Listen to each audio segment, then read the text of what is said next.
Okay, good evening, everybody. I'm going to call to order the Londonderry Utilities Committee meeting for Thursday, July 20th, 2023. We are in the Moose Hill Conference Room at Town Hall. And just a quick note, if there are any emergencies, there are 2 emergency exits here in the conference room. Go to the closest one outside and wait for further direction from our public safety personnel before doing anything else. And with that, I'd like to open the meeting with the Pledge of Allegiance. I pledge allegiance to the flag of the United States of America and to the republic for which it stands, one nation, under God, indivisible, with liberty and justice for all.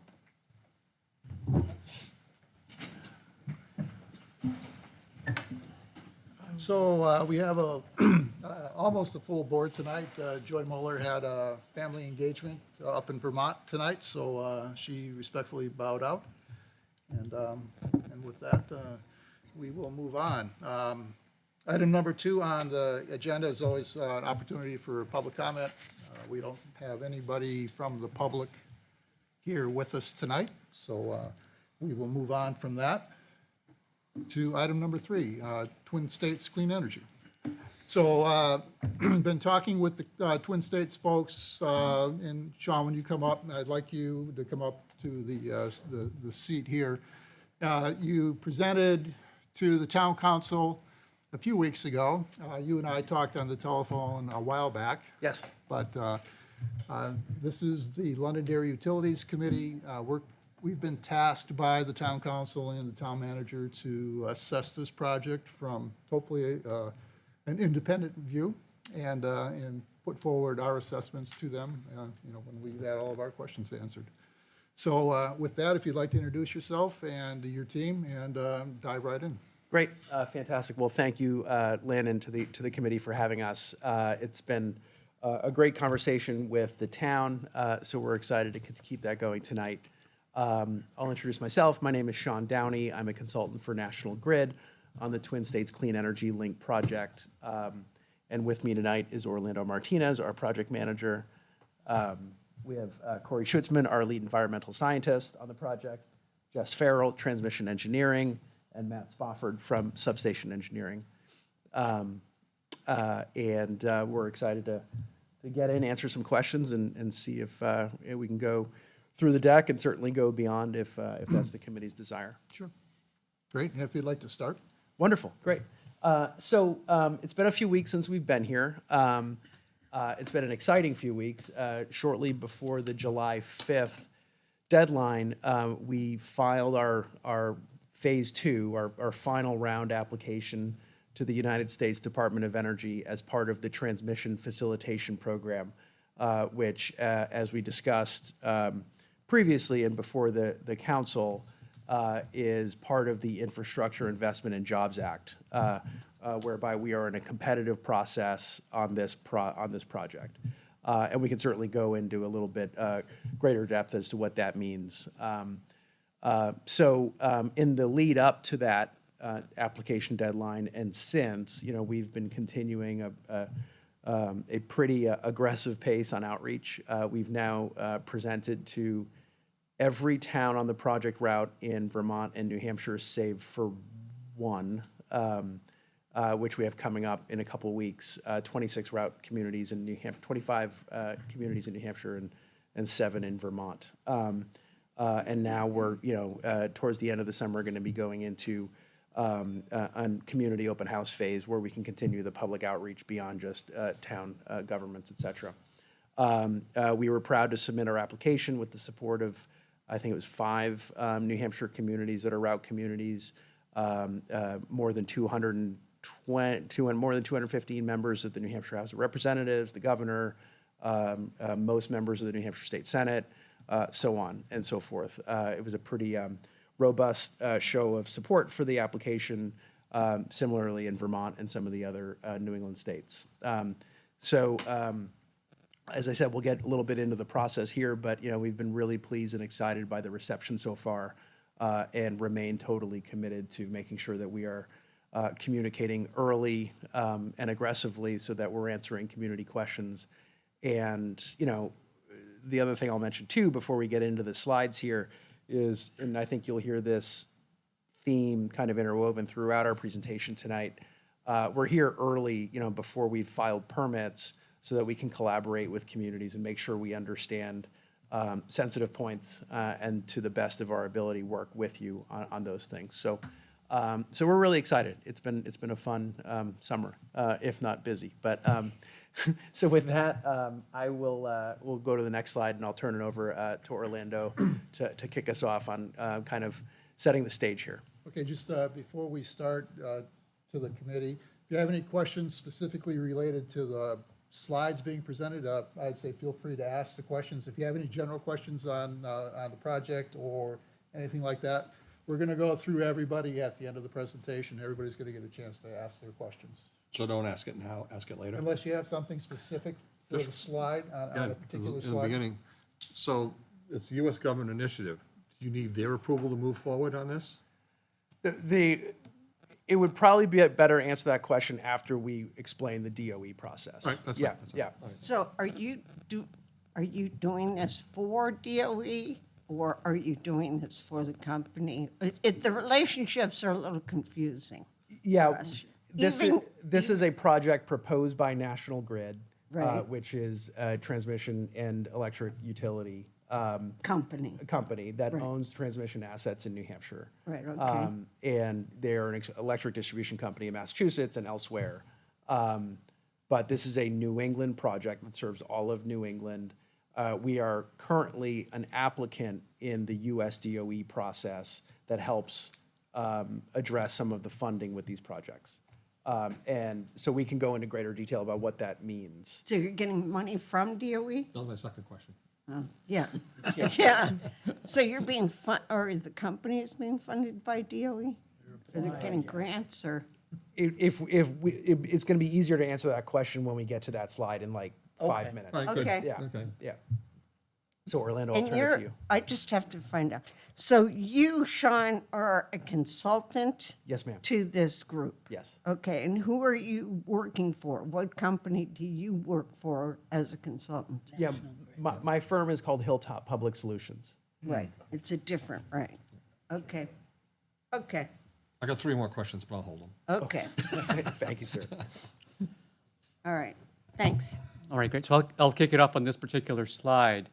To understand our project, you really understand what's been happening in the electric energy market over the past 20 years. And this project is really meant to try to answer some of the needs that are in the electric energy market for all of New England. As you can see on this particular slide, on the far left corner, the upper left corner, you see a bar graph that shows how we get our electric power over time. Our power in New England comes from different fuel sources, coal, oil, and natural gas being 3 of those. So you could see over time, though, our generation based on these different fuels has changed. On the first bar that you see there, which is the darker blue, is a coal. You could see that in 2000, we were close to, 19%. But then in 2022, that dropped to less than 1% of our generation came from coal. And oil, the same story. It went down to about 1% in 2022. However, natural gas is serving sort of as a bridge fuel to take us from a more hydrocarbon-based energy fleet to a more renewable fleet. And that's why you see the fact that in the year 2000, we were roughly 15% of our electric power came from natural gas generation. But in 2022, that was almost half of what we consume here in New England. We have other generation sources. We have nuclear as well, and biomass and other sources. And you can see on the bottom left-hand corner that to try to make the grid greener, there are a lot of projects that are being proposed that come from renewable energy sources, such as wind and solar, as well as other renewable sources. So what Trend States tries to do is to make sure that these renewable generation sources are firmed up, meaning that When the wind blows, it's great. You have generation, you have electricity. But when the wind doesn't blow, you don't. So what does the system operator do? That's ISO New England. They have to ramp up fossil fuel generation. And the ones that are most easily done like that are natural gas-based. Those can ramp up rather quickly when the need comes about, especially in peak times, like when people are coming home from work around 6 to 8 o'clock at night, when you have a peak in demand for electricity. And if the wind's not blowing and the sun is not shining, you have to get your power from somewhere else. So what Twin States tries to do is to give the option to the system operator, to ISO New England, that when the wind is not blowing, you ramp us up to supply that, along with other generators, to be able to supply the power that would have been supplied by those renewable sources that are intermittent. So that's the purpose of us. We really want to be able to facilitate the development of offshore wind that is being done in Massachusetts, Connecticut, Rhode Island, and Maine, as well as other renewable sources. We want to facilitate that by being the source that is used, or one of the sources that is used, a clean source that is used when those sources are not generating. Any questions? All right, let's go to the next slide. Oh, sorry. I think you need to mention, along with your discussion of, kicking in other sources when the wind isn't blowing, that those other sources are still competing, right? So ISO is going to go to the lowest cost source, That's correct. not necessarily to hydro, although it would seem to be, a low cost, but it's not quite as simple, I think, as you painted it.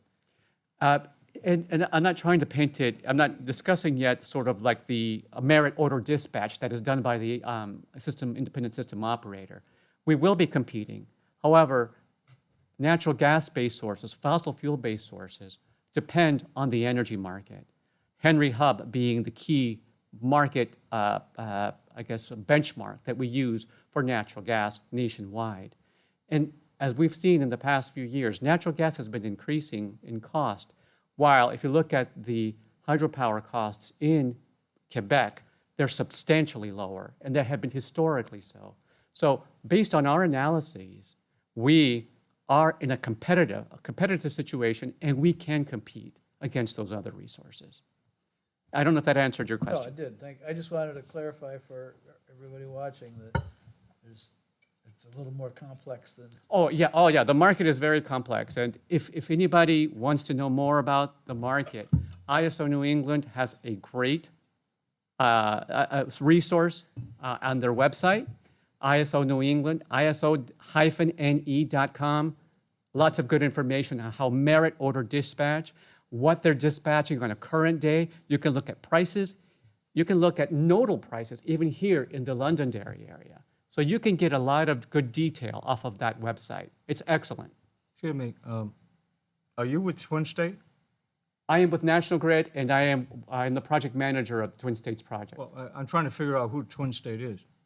Twin States is the name of the project that we are working on, and we're going to describe a little bit more about that, about the project.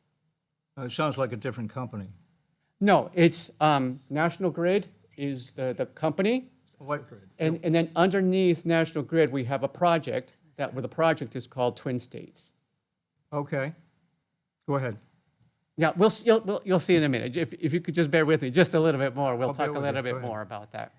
I have a very quick question. I can probably look it up on the EIA website, but off the top of your head, and if you don't have it off the top of your head, I'll look it up. Do you know the difference in CO2 generation between natural gas and, say, coal, like for a kilowatt hour of energy? Is it how much it's dropped?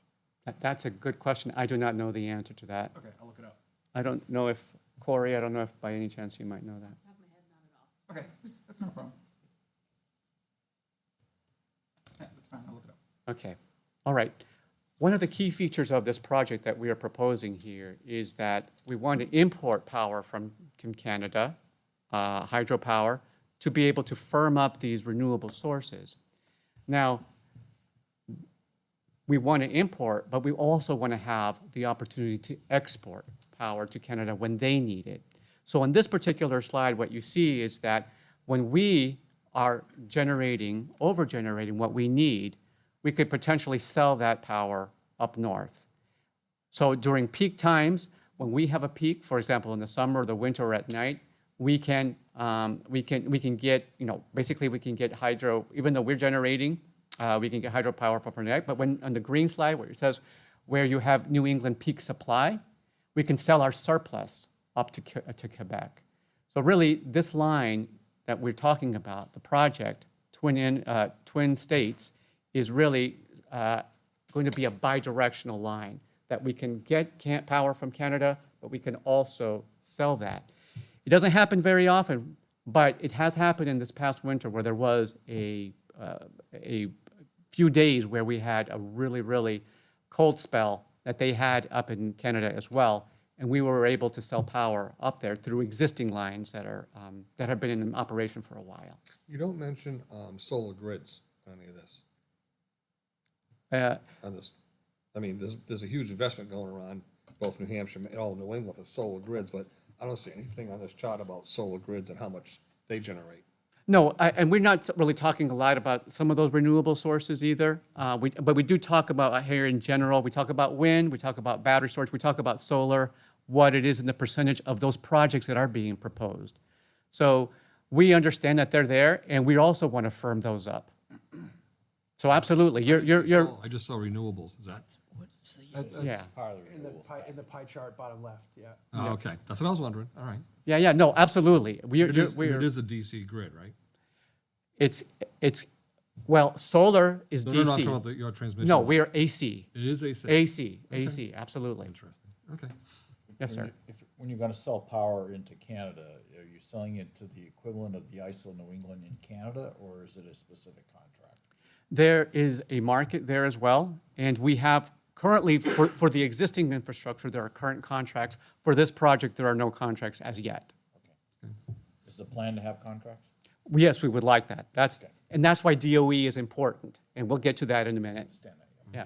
So you're not transmitting any hydropower now, back and forth? This project is brand When you new. say existing lines, you're doing that over lines that you have now with power that you have now? Correct, that's Okay. correct.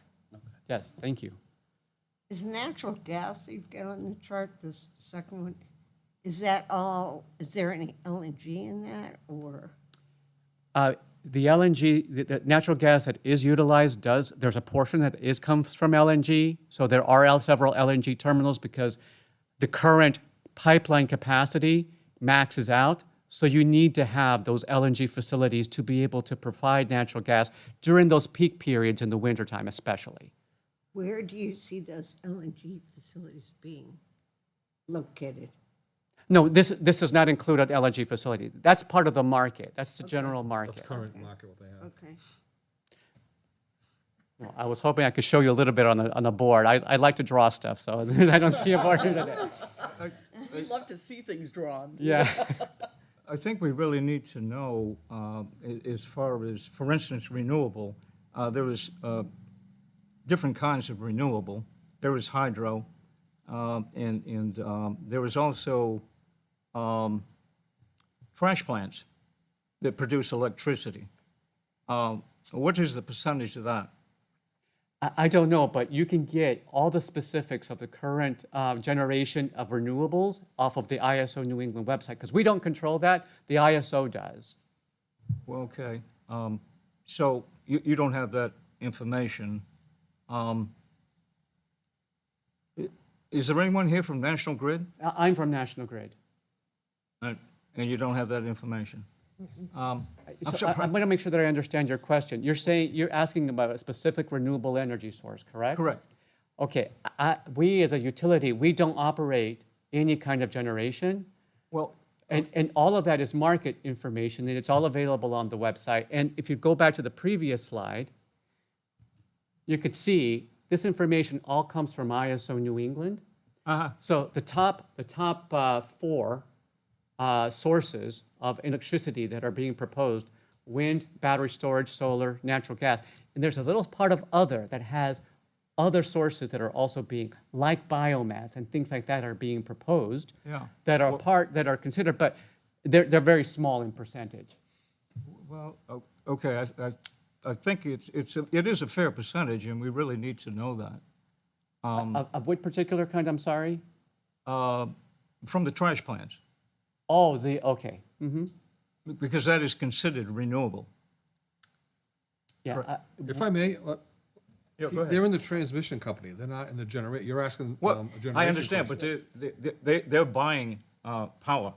Right, and to that's sell what they're, back to and put that's in what, the and that's lines. what they're So- proposing. What they're proposing is they want another option to buy another piece of. Source, which to me is a good thing, because if we only had one source gas, it's really hard to control the market with one source. What they're showing in that previous chart over there is that there are multiple sources, and they want to bring, if I get this correct, they're looking to bring another source in, which I think for as a consumer, that's a good To thing. answer your question, right now, trash plants are providing 3% of the power in New England, 3%? Two. Okay, okay? thank you. Off the ISO website. Did you just look it up? Yeah. yeah, the ISO New England, as you can see, it's a great source. Question for you, this imported power, is this gonna be considered sort of base load? No, this is not going to be base load. Okay. Typically, the most inexpensive plants that are called must run are the ones that provide the base load. So for example, the nuclear plants, Seabrook, that plant is on all the time. That plant provides the base load. But then, sometimes when the demand gets higher at night with air conditioners, there may be need for some gas plants to provide some base load. So you'll have some of that, but typically it's the nuclear plants that provide the base We'll be load. pricing this power based on the New England market, is what you're telling me. And what we can get it in, and basically we will be bidding it into the market at specific times when, again, it's really to support the wind generation. So whenever they're not generating, we want to be able to offer into the market at that time. Thank you. I wish they would call it non-persistent source, but that's okay. Any other questions? Okay, great. Let's go down to the next slide. So here's where this slide sort of helps to bridge what we're trying to do. Really being able to bring in hydropower generation to support the offshore wind projects that are being proposed in New England. Like, as I mentioned before, Massachusetts has about 3,700 megawatts of proposed generation. Rhode Island has about 1,000, and I think Connecticut has a little bit over 1,000 that's being proposed. I'm not sure about Maine, how much they've proposed, but they are proposing additional generation offshore. Basically, again, to make the electric grid more renewable, ultimately lowering our greenhouse gas emissions. Can I ask a question that may be considered somewhat ridiculous? But you're talking about offshore wind power. And I guess one of the things I've been curious about, since offshore tends to be pretty controversial, especially if it's going to be, if you're talking about Block Island and Rhode Island and Nantucket Sound, Buzzards Bay, why isn't there consideration, maybe you don't know the answer to this, but why hasn't there been consideration to put having more wind on federal properties? You have Newport. You have huge number of Navy facilities along the shores. Why don't we, instead of putting the wind power in the ocean, why don't we put it on federal facilities? Yeah, I don't know if I could answer that question, but I can tell you that Air Force, like the Air Force base that is on the Cape Cod, Right. they have installed, I want to say, I think it's almost 10 wind turbines there on their They site. partially did that because the Superfund site down there, and they did that as a balance of Superfund site. I guess I'm not clear. I mean, you guys are going to be talking with DOE. I would just push it that it be on federal facility, federal land. That way you don't have the transmission problem, and you don't have the siting issues as much. Right. And it's federal property. And I think that you raise a good point that, all different options need to be considered when we're talking about the electric energy grid. And so what we're doing here is providing another option. Yeah. No, I That's got what it. we're, I'm that's just what so we're trying to curious do. about that. No, but I understand your point, and you're right. In order to be able to solve the energy, I guess, the need to make sure that the market is supplied, you have to have a basket of fuels. You need to have a basket of options. And what you're proposing is another option, and I think that that is viable. Here, what we're doing with Twin States is really bringing another option to the table. Got it. All right, if we can go to the next slide, please. So here is where we talk about the DOE facilitation process. So back in November of 2022, the Department of Energy released a request for proposals. They want to be able to fund transmission projects. They want transmission projects to get built. And so what they're saying is, we will be your first customer and help you get more customers by being that anchor tenant. And we will be your anchor tenant, we will provide you with funding, and you have to go out and market the capacity on this transmission line. So this is national. This isn't just New England. Correct. This is not just New England, this is national. So we're competing with projects nationwide. Okay. So this RFP was released in November. There was 2 phases as part of the process. The first phase, we had to turn in an application in February. We did so. And we got asked to move to the second phase. Not all projects got asked to move to the second phase, but ours did. So we were very happy about that. At the beginning, we understood that we were competing against 14, or there was 14 projects that were proposed. For the phase 2, 8 got moved to the next round.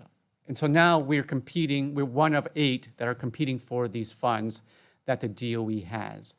And we submitted our proposal on July the 3rd. And so that process, phase 2 of the process has started. And one of the reasons that we're here today, as Sean mentioned, is we really want the communities that are along our route to really like our project, to really understand our project, and to be really, because we hope to be here for many years. Our existing line that runs through your town has been here for many years. And so we want to make sure that the communities understand our project, are familiar with it, and we have a dialogue. And that's why we've been making a very, very important effort to meet with every community along our route. And like I said, we only have one more left. And How much is DOE offering? They're offering to be a customer up to 50% of the capacity, but they have limited funds. And I think they're looking to spend between, I think it's $2 to $2.5 billion is what they have. But they're saying, we will only take up 50%. We will not take any more than that. You have to work towards that. You have to work towards the other 50%, and you have to make sure that we get bought out too, because they don't want to be a customer for a long time. They just want to help us to get started. So with this project, we have a time frame that we have to get this done by, but we also want DOE, as soon as we can, to not be a customer anymore. what's the total cost of the project and how much have you asked for? Right now, the project, including all the different upgrades that we have to do, assets and things like that we have to replace, we're looking at about $2.3 billion is the overall cost of our project. And we have asked, and I think those are commercial terms. I think that I really can't discuss a lot of those things because we're under confidentiality there, but all I can tell you is it is less than 50%. And if you don't get federal funding, will the project go forward? We believe that the project is needed in New England.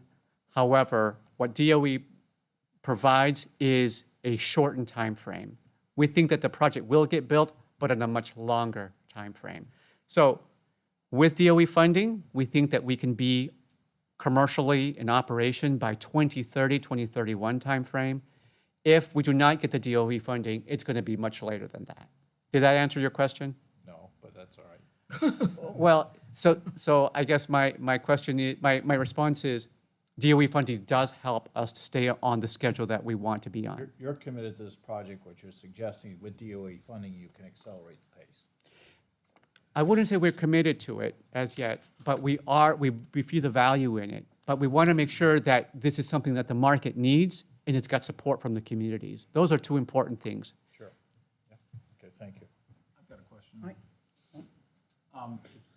It's been a while since I worked at a utility, but one of the things that we were concerned about was our level of capital invested, and we were able to set rates based on capital.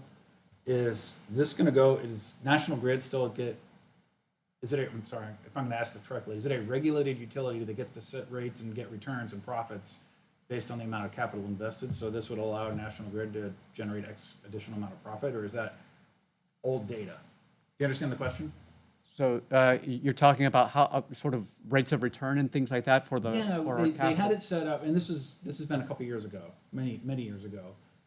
One of the concerns was when we were working in a regulated utility at Ameren in Missouri, when we would invest capital in different projects and transmission and power plants and stuff, we had to show to the Department of Energy or the regulators that we had invested $100 million, whatever, of power generation capacity or capital. And therefore, since we were a regulated utility and we could have a return of, I'm gonna make up a number, 10%. Yeah. We were therefore allowed to have an additional $10 million of return based on the fact that we'd invested another $100 million. If that's old news and it's not run like that anymore, Well, you understand my question? yeah, I understand, Okay. yeah. So we are capped, because we are a utility, we are capped as to how much we could potentially make on any project, on our rate-based infrastructure, that's correct. But in this process, we are planning, our current thoughts are that we would go through what they call a participant funding process through FERC, which also has a cap as to how much we can make. So it's a process with the regulators. So you are correct about that. It is a process that goes through the regulators and is inspected by them. So does this project, is it profitable by itself, or is it just allow National Grid to have a higher capital base that allows them to make a better return? So our plan right now is to have customers. So the customers that will be utilizing the capacity of the line are going to help fund it. And so for example, one of the reasons that we need DOE is that because we need a customer. Our plan is to get these customers to be able to pay for the line, and it'll be sort of a standalone sort of process. So it's very different from, like, for example, if Eversource is having a rate case, whatever they invest in here in New Hampshire, they get to rate base that.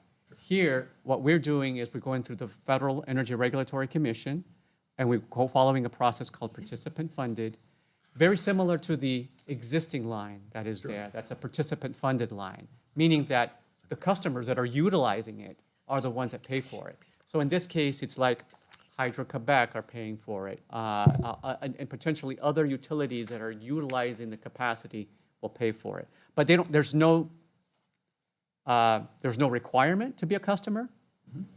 So that's why we have to do all the work to make sure that this is something that's economical and is attractive, is providing an attractive service to our customers. Think of it as they're building an electronic highway Yeah. for electricity, and they're gonna put a toll booth up. And then wherever Thank you. That's a very nice wherever you use analogy. the highway, It's a pay very toll. good analogy. You have an option to take the side roads if you want. Sure. Okay, but hopefully the pricing on this one will be such that it will attract the customers to use Right. That's the corridor. And that's why Yeah, we want to make sure we keep our costs down. Right. Yeah, I think you answered my question. Well, you answered my question. It's a competitive line that you have to fight the market to get electrons down your pipe. Absolutely, absolutely. This is a competitive That's what I process. was trying to get to. Oh, okay, I'm And sorry. I didn't ask the question well. No, but I think that you were, I think I understood what you were getting at in terms of the rates of return and how they're going to be, how the project is going to get funded. I am just wondering, where you said that you were competing against you are one of 8 projects. Do they tell you what the other, so you have no idea what you're competing against? Yikes, okay. Yikes is right. That's why we're here talking to you, because we want people to like us and want to get your support. What's behind door 2? No, That's we don't tough. know. They keep all those things secret, and we think there's 8. you know, we hear through the grapevine that it's 8, but DOE has not officially said it's 8. But we've heard through the grapevine that it's 8, but we are ultimately not sure of that number either. Thank you. So if you get DOE funding, you're gonna have to follow NEPA? Are you guys That's we have to follow NEPA for other reasons, but yes, and Corey Schutzman is our permitting specialist here. Okay. All right, we'll get to that. Yeah, I know. I can't wait for you to talk to Corey. All righty, thanks. Could you say a little bit more about, I'm sorry, go ahead, Lynn. Oh, no, I was gonna say, we have 18 slides, we're on slide 5. Yeah, we've We're seen- gonna have a But lot we're- of questions when we're done, so if we have questions specifically on this slide, I'm happy to entertain them, but if Yeah, it's- this, I was gonna ask if you could say a little bit more about the federal role in buying capacity from this line. If I understand right, they're signing up for the first 50%. of the- Up to 50%. Up to correct. 50%, right. So, yeah, it's great, but what if you can't buy them out? What will happen to the project? So they, what the rules sort of are, is what DOE has told us, is that they want us to, as soon as we start signing up customers, they want to be phased out as we bring customers on. They want to be phased out. So there are no rules as to like a time frame, but they do want, they want us to give them an estimate as to when they're going to be completely out of that. So in our proposal, we have told them, this is what we think based on our studies, et cetera. But really, they long-term, and I'm talking, you know, and in my mind, 10+ years, they don't want to be involved in this project. They want to be bought out by then. But they haven't said so. That's not something that's in the regulations or in the process. Right, I sympathize with them not wanting to be in the transmission business. Trying to understand is, you know, what happens if you can't produce the demand? Well, and that's the thing, that we are trying to provide get customers for the project. And if we can't get customers, then this project is not a viable project. It's not economical, so we can't do it.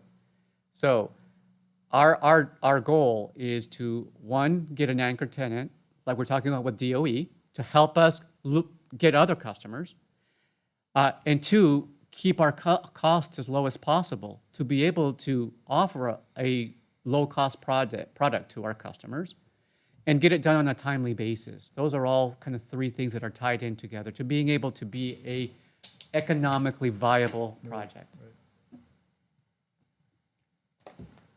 All right, thank you. Let's move on to the next slide then. I'm going to skip this slide if that's okay, so that we can keep. Here's a really good map that shows you our route. Now we're going to get to some of the technical details on this, but you could see that the project in the U.S. starts at the U.S.-Canada border in Canaan, Vermont. And from Canaan, Vermont, down to Monroe, New Hampshire, we're going to be underground. It's going to be a brand-new installation that will be underground for 75 miles, 50 miles in Vermont, 25 miles in New Hampshire. We chose that route because we wanted to minimize the environmental impacts. If we were to put this line overhead in forested areas, we would have to do a lot of tree clearing, and we did not want to do that. The communities told us that they would not accept that. So this option of going underground was as a response to what we've heard from communities on other projects. So we're going to follow Route 102 in Vermont all the way down to Lunenburg, Vermont. There, we're going to cross using a potentially directional drilling, horizontal drilling, to go underneath the river and come out on the other side to Route 135 in New Hampshire, in the Dalton, New Hampshire area. And then from there, we're going to follow Route 135 all the way down to one of our existing facilities. we have a substation located in Vermont, in Monroe, New Hampshire, that's been there for quite a while. We have space there, so we're going to be reutilizing that same space to bring in the power from Canada. That's going to be, that line that is underground is what we call HVDC, high voltage direct current. And we're going to be bringing that down to Monroe. In Monroe, we're going to convert that power from direct current to alternating current. That's why I asked that question. Yeah. About that. No, good point. Real quick, can I get any data on the EMF effect and what you're doing to insulate underground versus EMF between towers? Because I noticed you staggered the towers, and I wanted, just point, I don't want to ask a question, just point me to someplace to get that data, okay? Yeah, absolutely. And Jess is our our EMF expert that's here today. We have, she works with our EMF expert, but she can answer that question. I don't know if you want to come up and answer that question now. Oh, you don't have to do it now, but. Oh, you know, okay. I just want, yeah, but I'm a little concerned about how much saturation between towers is going to happen now, and is that the reason why you changed the elevation? And what's the now radiation effect in meters and gauze and things like that? But we can discuss that later. Perfect. No, she'll get to that a little bit later on. But this line is going to be buried. It's not going to be very wide. It's about 3 feet wide. It is. It's about 3 feet wide. That's going to be buried, and we have to bury it underneath the frost line. So it's going to be fairly deep. The frost in Vermont and New Hampshire is fairly deep, so we have to be underneath that frost line. And we're going to be trying our best to really minimize all those environmental impacts. The reason we chose to cross at Lunenburg to Dalton is because the two state roads are very close together at that point in time, at that point in the trajectory. And not only that, but there's farmland. So the need for tree clearing is going to be minimal, if any, because of the farms. You just want to give the cows a buzz, but that's all right. Maybe they need a little bit of happiness, right? So, and from there, we go to our existing substation. And that's where I think the beauty of our project really starts, because here is we're reutilizing existing infrastructure in Monroe. So from Monroe down to Londonderry, what we're going to be doing is converting an existing 230 kV line, converting that to a 345 kV line to allow for this greater capacity to come down from Canada. So we're going to go from 230 kV up to 345 kV. But our goal is to reutilize the existing towers as much as possible. We want to, and that's going to help us on our project costs to reutilize those existing towers that are there. And our engineers have done a fantastic job of designing this project on the overhead section to stay within the limits of our existing right-of-way. What that means is we don't need to expand the right-of-way. We do not need to cut down large amounts of trees to extend our right-of-way. We're going to use the exact same right-of-way that has already been cleared to its full extent for 108 miles. So we think the beauty of this project comes from reutilizing this infrastructure and going underground into areas where we can go underground. Ultimately, our goal is to minimize environmental impacts and minimize impacts to the communities that are going to be hosting us. The communities that are hosting you, are there any environmental justice impacts for those particular communities? In other words, are some of those communities have socioeconomic issues or problems? Because DOE is going to be obviously conscious of that, interested in that. Yeah, I can certainly address that. So the environmental justice designation and Justice 40 designations are certainly, critically important and part of our broader benefits program, which we can talk about in a little bit when we get to the slide.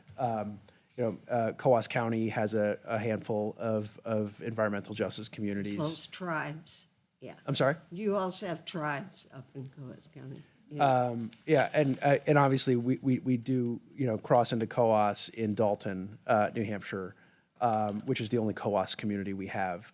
And then, Concord, we come very close to Manchester, who are both designated as Justice 40 communities. So it's kind of key part of our calculus and how we think about making sure that there are benefits to those communities, not just the environmental justice and the Justice 40 communities, but the host communities and the state as a whole. So it's certainly a key part of our thinking and was certainly a core part of our application. Great, thank you. We can go to the next slide, please. So now I want to pass it over to my good friend, Jess Farrell.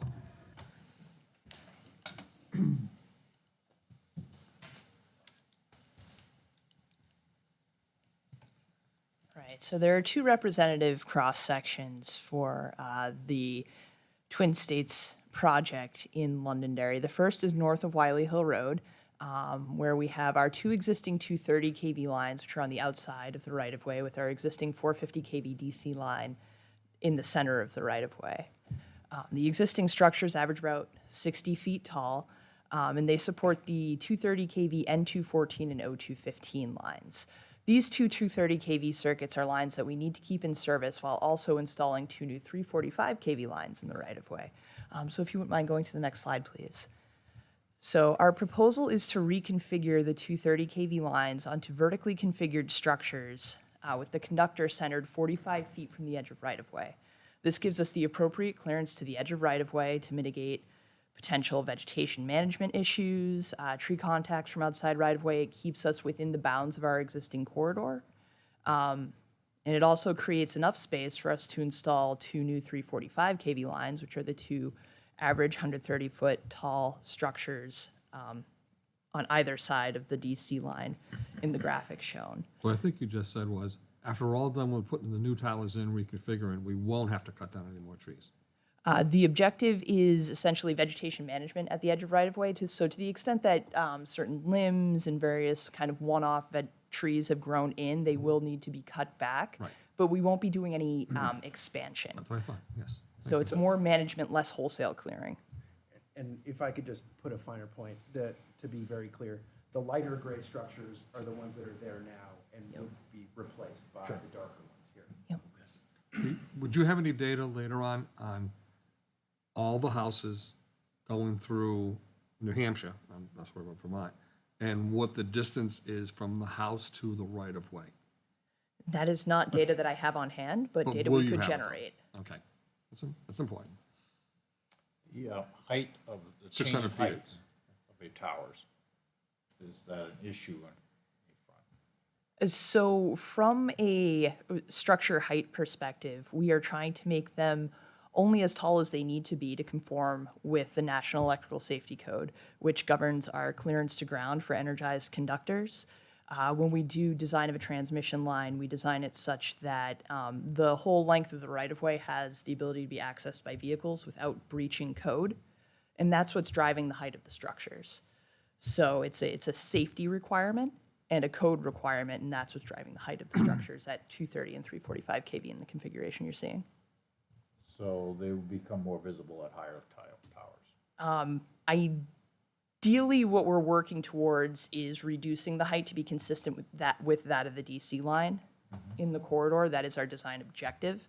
At this conceptual stage, we haven't quite achieved that objective. So what we're doing now is working on basically pulling the wire tighter and adding additional structures in areas where we're not going to be impacting sensitive resources to bring the overall average height down so that we're consistent with the tallest structure in the right-of-way, so we won't be having an adverse impact on visuals.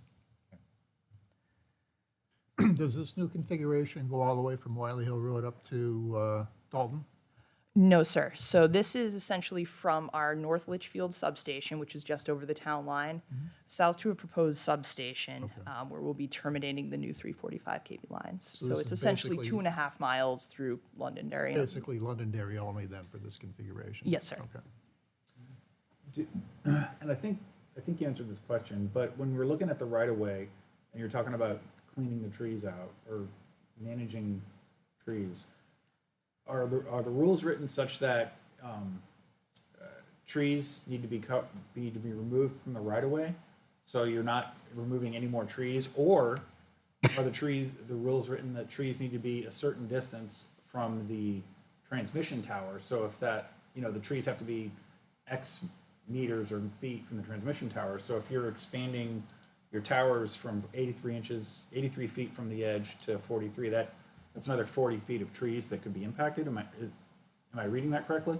So the way that we design, the FERC has a regulation called FAC 003-04, which basically requires a certain amount of distance from a live conductor to vegetation that we maintain under, like, if the wind's blowing and other various considerations like that from a weather perspective. So the way that we have this cross-section developed is that it's fully in conformance with those FERC requirements, so that we wouldn't need to expand past that 45 feet, which is wholly within the bounds of our existing right-of-way. Got it. So no additional feet of trees being, okay, got it. No, sir. Okay, good. And do you have a feel for the existing edge of the right-of-way as it stands today in Londonderry, and how clear it is or not clear? I will say that our forestry group does a very good job of being thorough with their maintenance. I'm not sure where we are in our typical cycle, so it's a 5 to 7 year cycle. So, as you get to the tail end of that 5 to 7 years, things tend to grow in, and then we push them back out with sideline clearing and mowing. And maintaining vegetation right-of-ways through herbicides, or how? A lot of it's mechanical, selective herbicide application, and I would have to get with our forestry team to really get into the weeds on that with you. Roundup, no problem. No, the reason I asked the question is, as they're gonna have to clear this to make it happen, and if that hasn't been very well maintained, you'll hear from residents. And I will say they've done a very good job of keeping the edge work up. We will need to do mowing to get to structure locations and do wire pulling so we have line of sight, but all of that's contained within the existing corridor. That's why I asked the data point, how many houses are in how many feet of the line, so we'll know exactly, what's going on. How close? This was a question that came from, I think it was the council chair when we came last month. And we sent Mike a written response to be very clear about, exactly what we expect. So we'd be happy to resend that. Well, it would be interesting to know how close is the closest house or neighborhood? All the houses. Right. Supposedly And 85 how feet, far? it says right there. So the closest house is 83 feet away? The closest actual physical structure isn't 85 feet, but it's further offset from the edge of right-of-way. I don't have that exact number, however. Okay, at least that obviously is going to be. Well, and towards the end of the slide deck, we have an aerial view Okay. of Londonderry, so you can see that the east side of the right-of-way is actually pretty sparsely populated. And then there are a couple neighborhoods on the west side. Yeah, and to cycle back to the question on electric and magnetic fields, so right now we're going through the process of essentially optimizing the phasing on the proposed circuits, so that way we're getting as much cancellation as possible. So if you think about EMF, the way that you cancel out the fields is you cross phase them. So it's A, B, C. If you put A with C, they kind of cancel each other out. So we're working through the process of essentially designating the phasing on this cross section and the next to come up with the lowest practical field for edge of right-of-way values. It's also important to note that with electric and magnetic fields, the further away you get, they drop precipitously. So it's nonlinear. It's a logarithmic curve, so they just drop right off with distance. Answer some of my questions, Seth. I'd love to know the casing for the in the ground, how you're gonna work that, but that's different. Especially under the river. But they're still gonna hum when it rains, right? Well, we'll be installing corona rings on everything, so we'll be doing our absolute best to mitigate audible noise. To the extent that the highest electric field is produced by the DC line, and we're not modifying the DC line, you'll hear what you hear from the DC line still. Okay. But we do a thorough study on corona effects, audible noise, RF interference, as we go through and optimize kind of the electrical design of the lines. Thank you. I think we can go to the next slide. Yep. So this is the next slide, south of Wiley Hill Road, where you have the two 345 kV Eversource lines, the 326 and the 3124 join the right-of-way.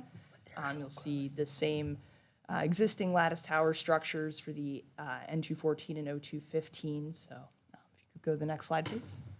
So as with north of Wiley Hill Road, we are mimicking that south. So you have the vertically configured 230 kV structures, 45 feet from the edge of our right-of-way, and then the new 345 kV structures vertically configured 45 feet in from that. And this is the aerial of the right-of-way through town.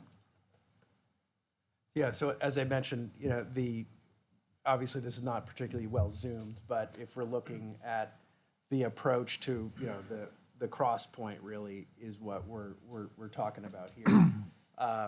You know, particularly in the northern limits, you know, there are not neighborhoods that at least I'm aware of off the top of my head.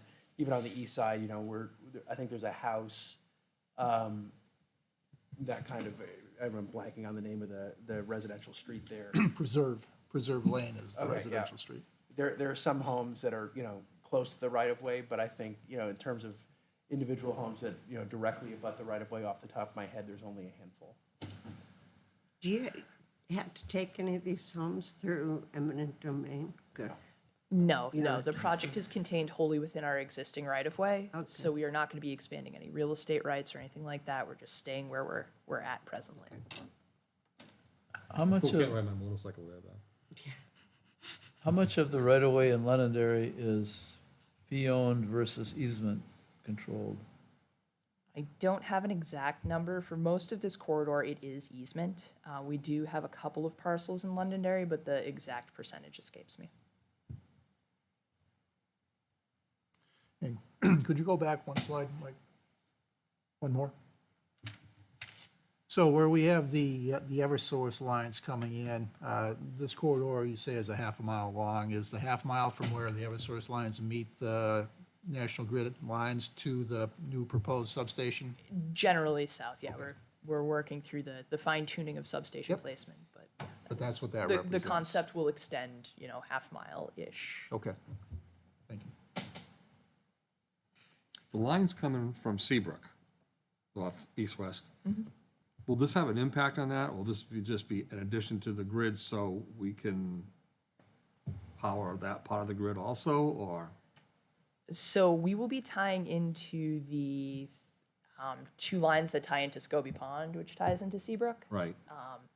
So we'll be connecting in with the 326 and the 380, both of which Okay. terminate at Scobie Pond. So there'll be an interconnection there that will allow basically the electrons to flow through the 345 kV system, you know, north towards Maine, out towards Vermont through Fitzwilliam, and then south towards That's Tewksbury. big. Okay, thank you.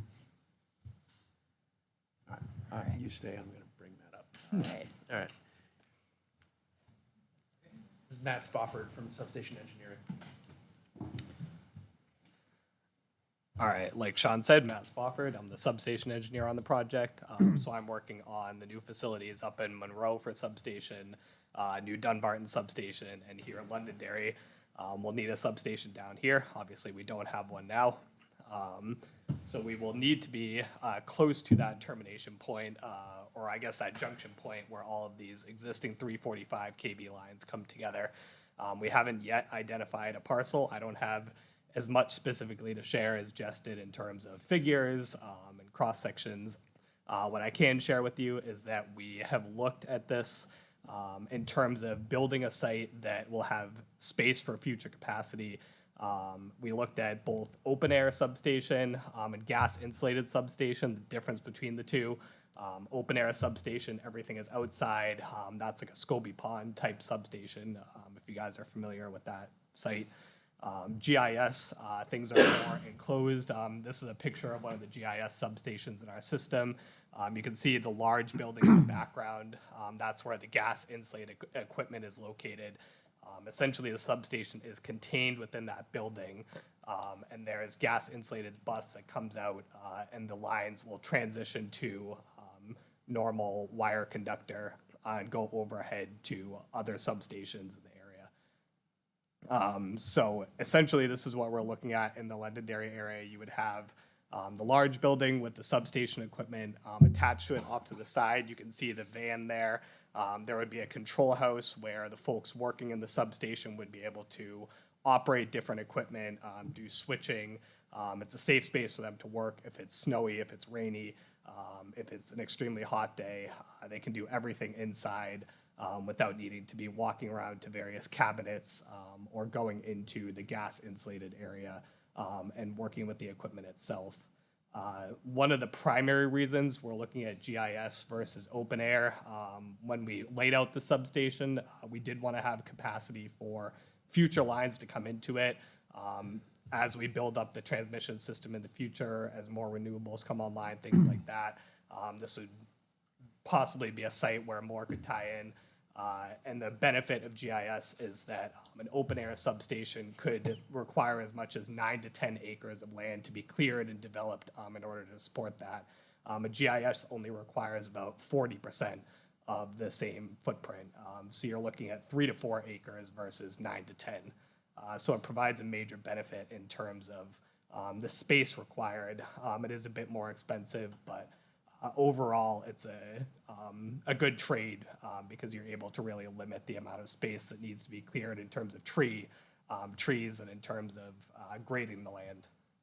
So why isn't a substation there now? What's driving the need for it? Just the additional capacity?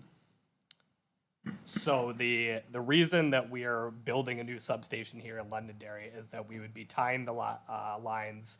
Right now, they go from Monroe down to, I believe, North Litchfield and ultimately to Tewksbury. And there's lines that go to Scobie Pond, various sites. We are essentially taking all of those lines and allowing the power from the hydro up in Canada to flow through New England through this one site. So this is really like the junction point for all of the power.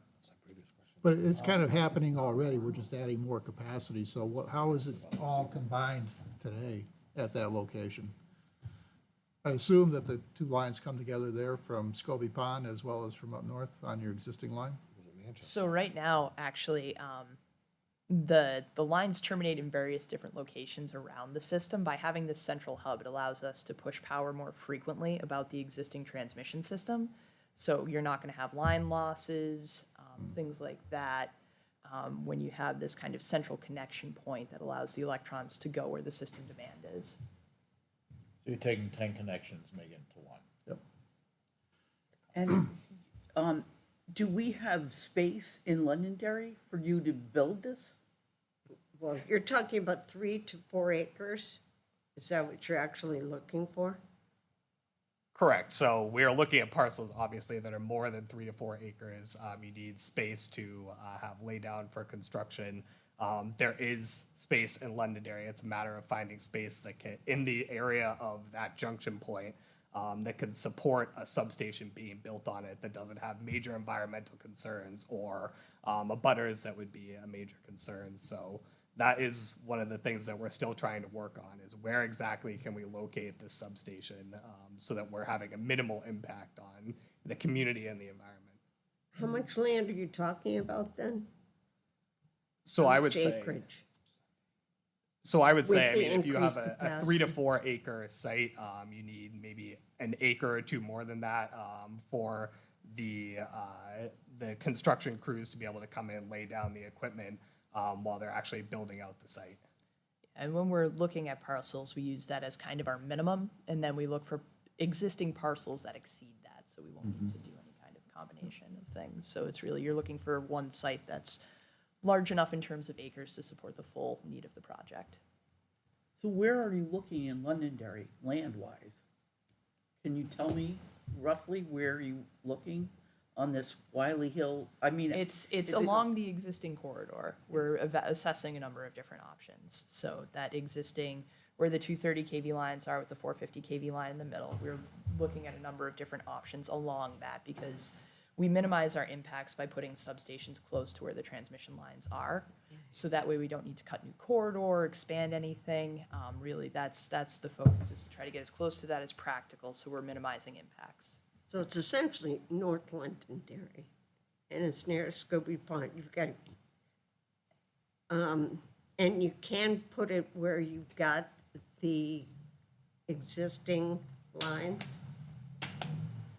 Yeah, That's their goal, yes. right, We're trying to get it as close to the existing lines as practical. right.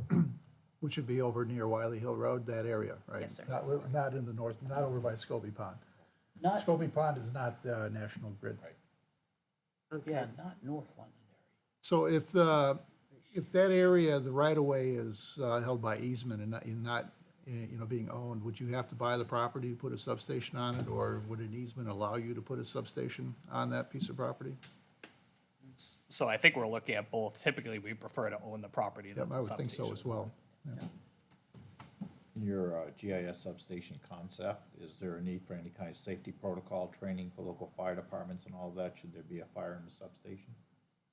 So I believe typically that is part of the process when we build one of these new GIS substations. We do work with, for any substation, we work with the local police and fire department to know if there's an emergency at the substation, how to handle it. All right, so the part of the package for Londonderry as well. Right. And we'll get all the specifications on DBA, noise, all that kind of stuff.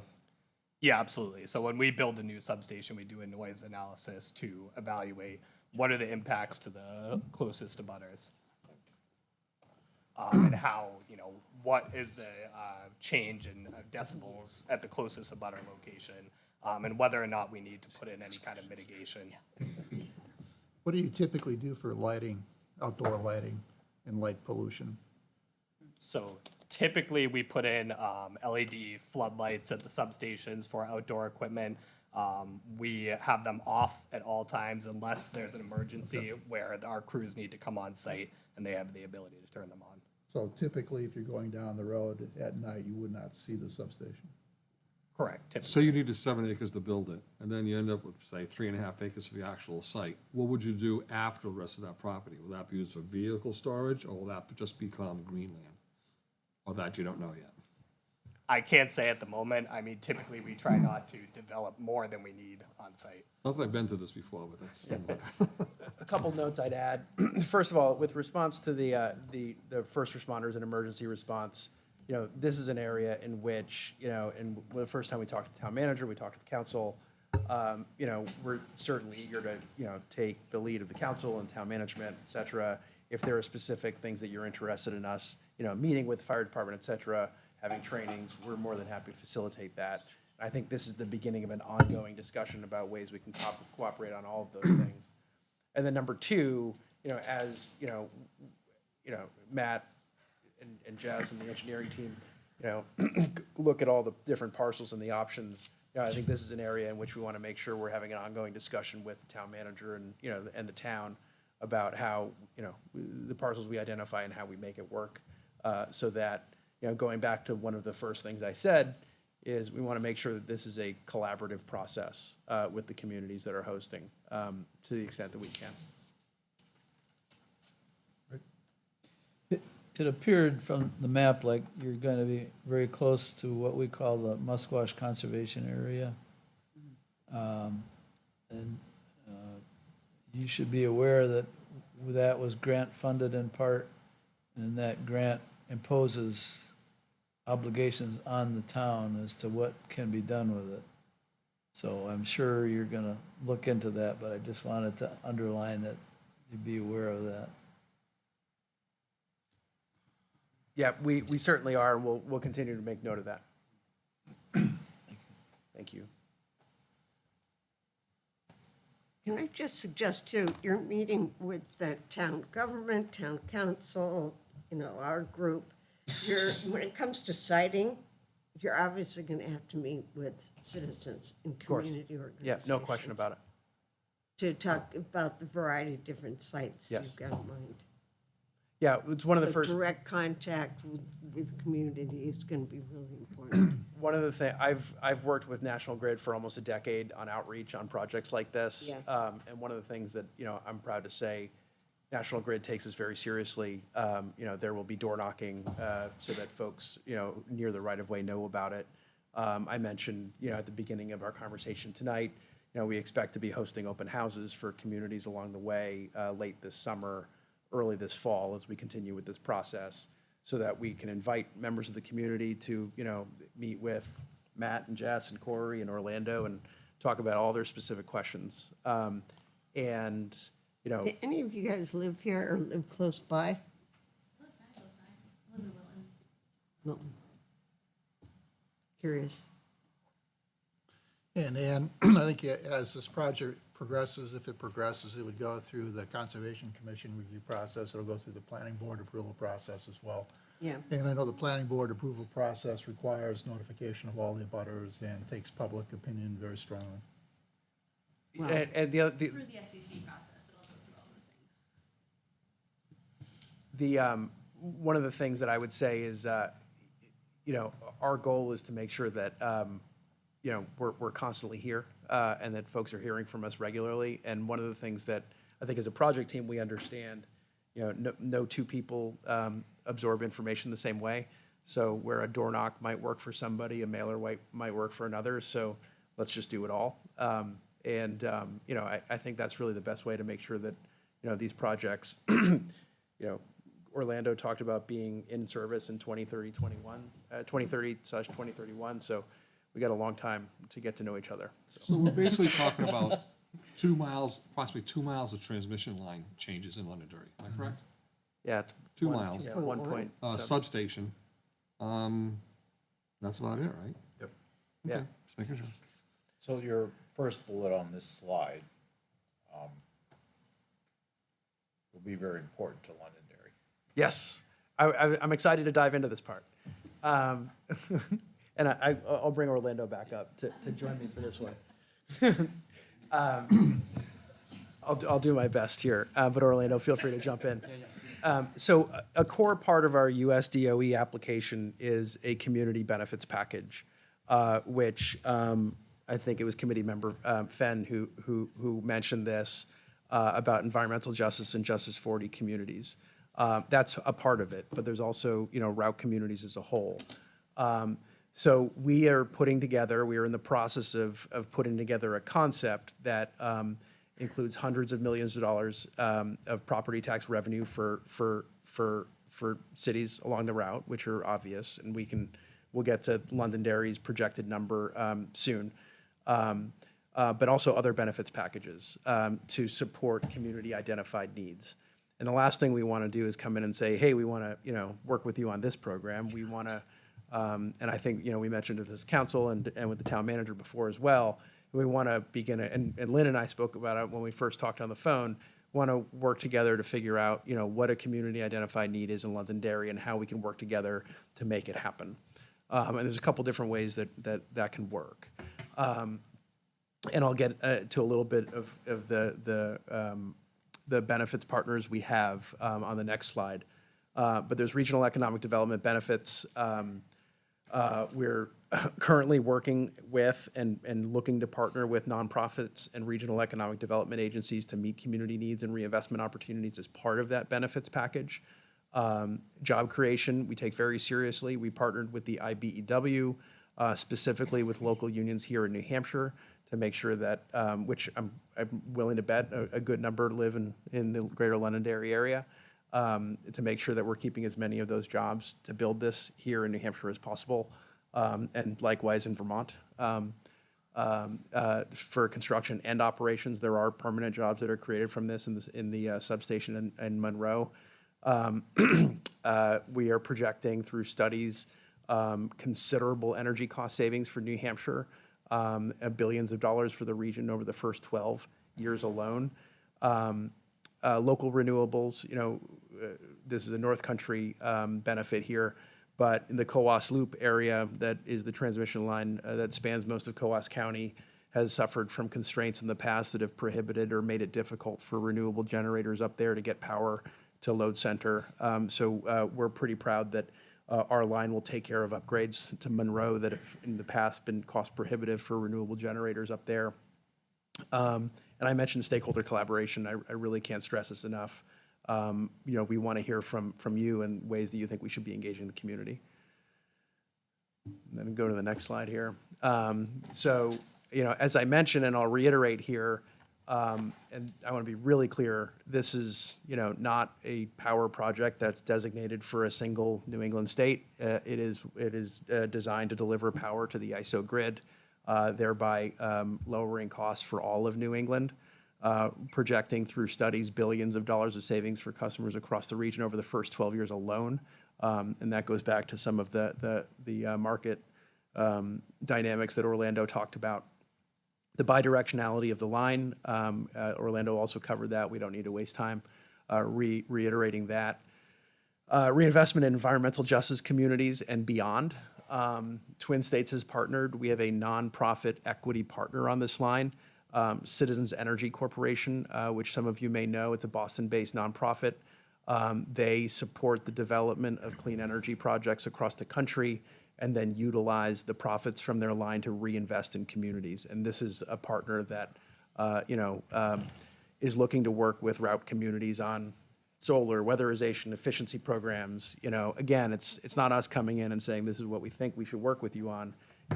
We want to keep a conversation going with this group about things that the town, is Have you interested in actually pursuing. met with these guys in Boston? Have you met with Joe Oh, good. Kennedy about this? Okay. Okay. Oh, you're asking, or you did? No, I'm asking if you guys Yeah. actually met with Yeah. met with Joe. We talk with Joe pretty regularly. They're a key part of this program. Are they still on the waterfront where they used to be? I think they are, yeah. I don't know, they always come, when we've met in person, they come to our offices or meet by teams. What do you guys see? I'm sort of curious, back to the substation. What do you guys see as the environmental impacts of that substation besides clearing the trees, erosion, endangered species? We have bobcats. What do you guys see as the environmental impacts? Corey, do you want to talk about environmental science? Always. Real quick, while Corey comes up, the last benefit I want to cover here is greenhouse gas reductions for the region. We're projecting it, fairly significant based on the way that the dynamics work that Orlando covered. So with that, I'll turn it over to Corey Schwitzman. No, I barely need that. Environmental impacts of the substation site or the entire project overall? So, Well, let's start with the substation. okay, just understood that Londonderry is a hotspot for endangered species. We've talked with Natural Heritage and New Hampshire Fish and Game. We've gotten all the data.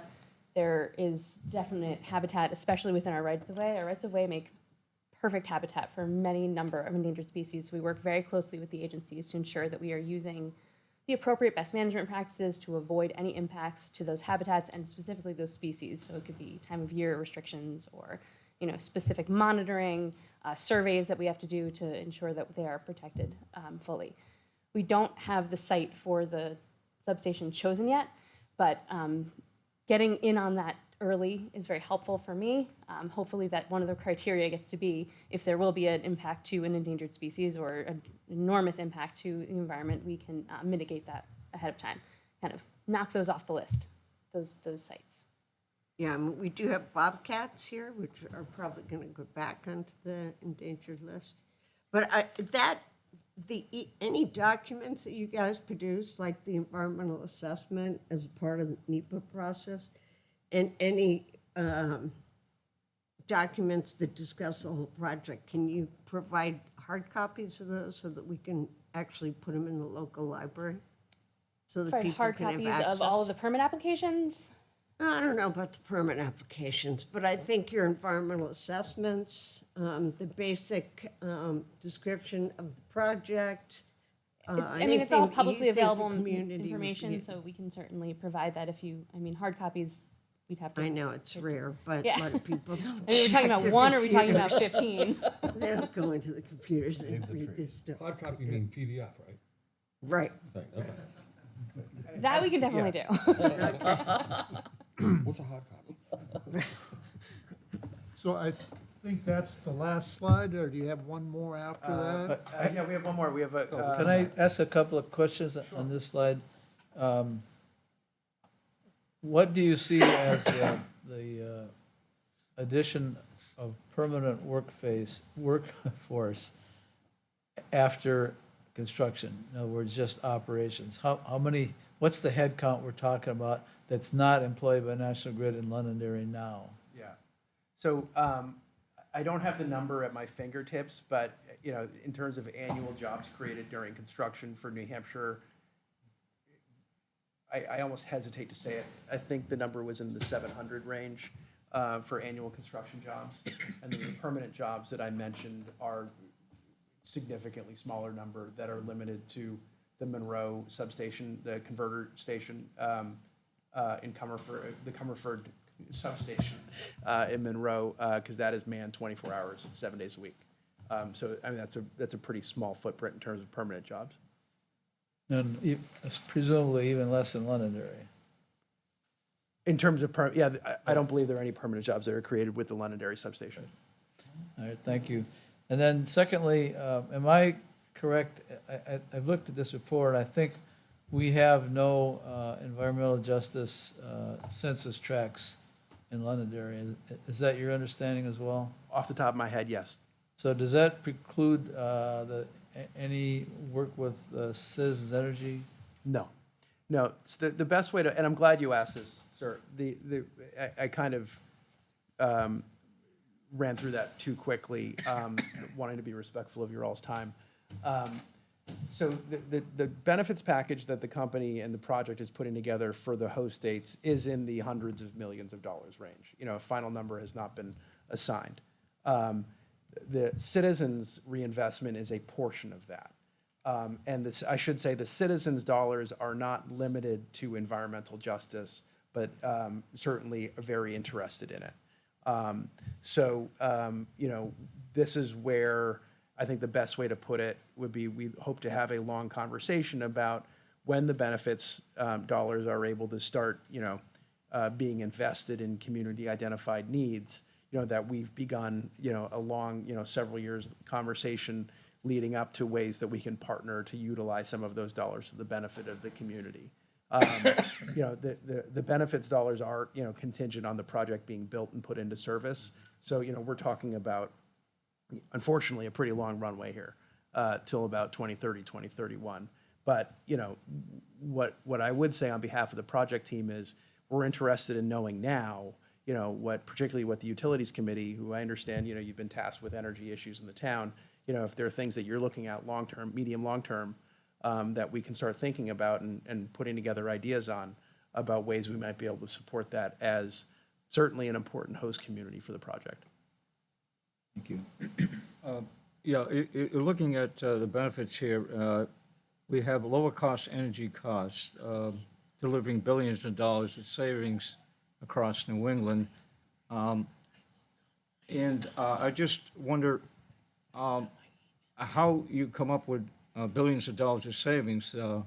How is this going to save the ratepayer billions of dollars? Sure. And in particular, I'm more concerned with New Hampshire. Yeah. Rather than all New England. Yeah. So the studies were arrived at through an independent economic, what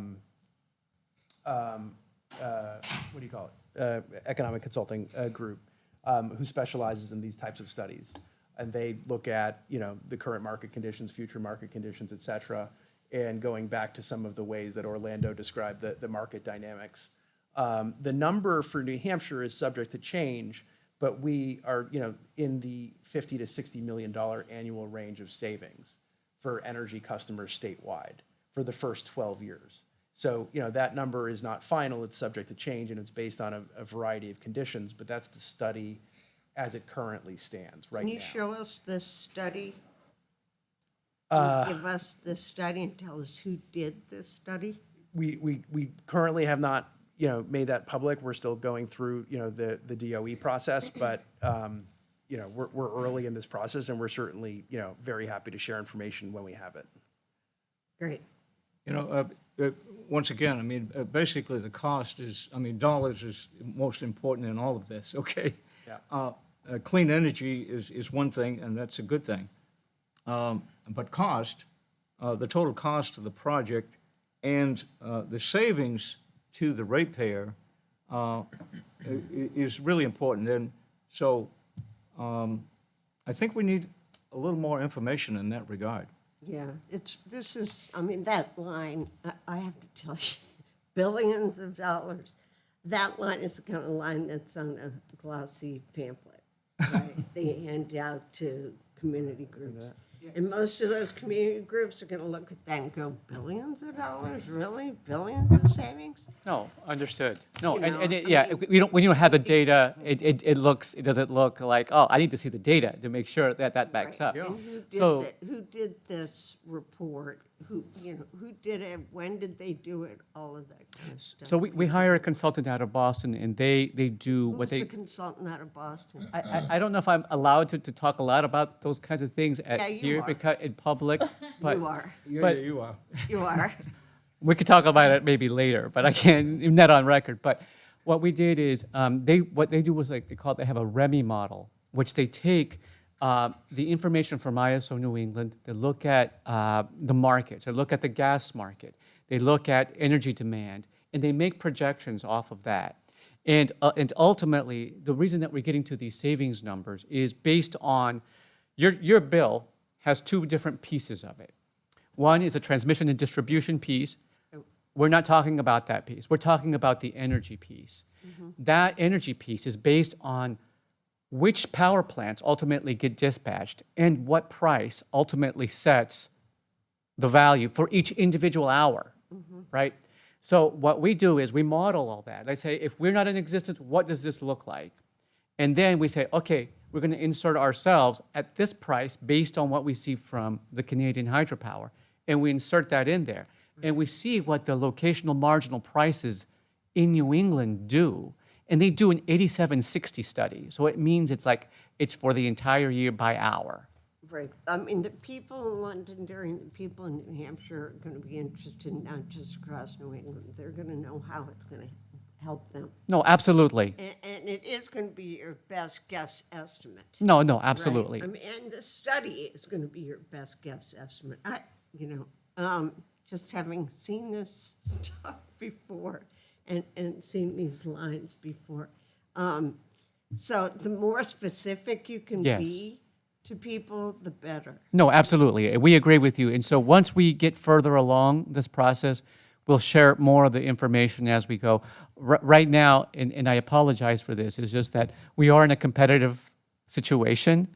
We don't know all the competitors that are out there. So we're on our proposal that we made to ISO New England, we're trying to promote as much information as we can while still maintaining our competitiveness. So, and it's not like I'm trying to, but this information will be forthcoming. But in the meantime, that's what we focused on, is really focusing on that energy picture as to what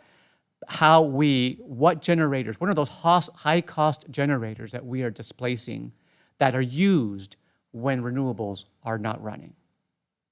Yeah, I mean, the other point that you've got here, that the Twin States will reduce greenhouse gas emissions from New England power producers by up to 4 million metric tons per year.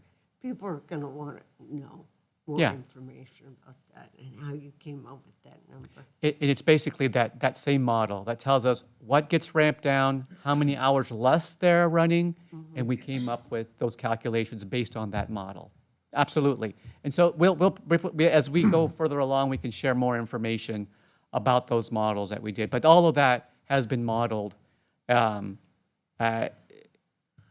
probably have more modeling to do, but at this point, the modeling that we have done indicates those numbers. I think it'll be important when you talk about the energy side of the ratepayers' bill going down, that there is going to be some hit, I assume, on the transmission side, because we're building infrastructure that costs money and that's going to be absorbed. I don't know if your analysis is the net of those two things, or if you've neglected to give that bit of bad news. No, our costs were figured into all of that. So when you talk about the cost savings, we inserted our project and inserted the project's costs into the model. So it is net. So it does take them into account, because again, this is all it's based on dispatch. So it's based on economic dispatch. So if we're competing, we have to be economically compared to everybody else. So we have to bring in those savings. And that's what that's based on. So will the cost of this project be reflected in the transmission tariff of the bill or the energy supply tariff? The way that we are looking at it right now, this is going to be viewed as part of the energy component. Now, we're still doing other studies that may change that, but for the time being, that's where we're looking at. I got two quickies. Canada has their own grid. How much of this power coming from Canada is non-hydro, or is it 100% hydro?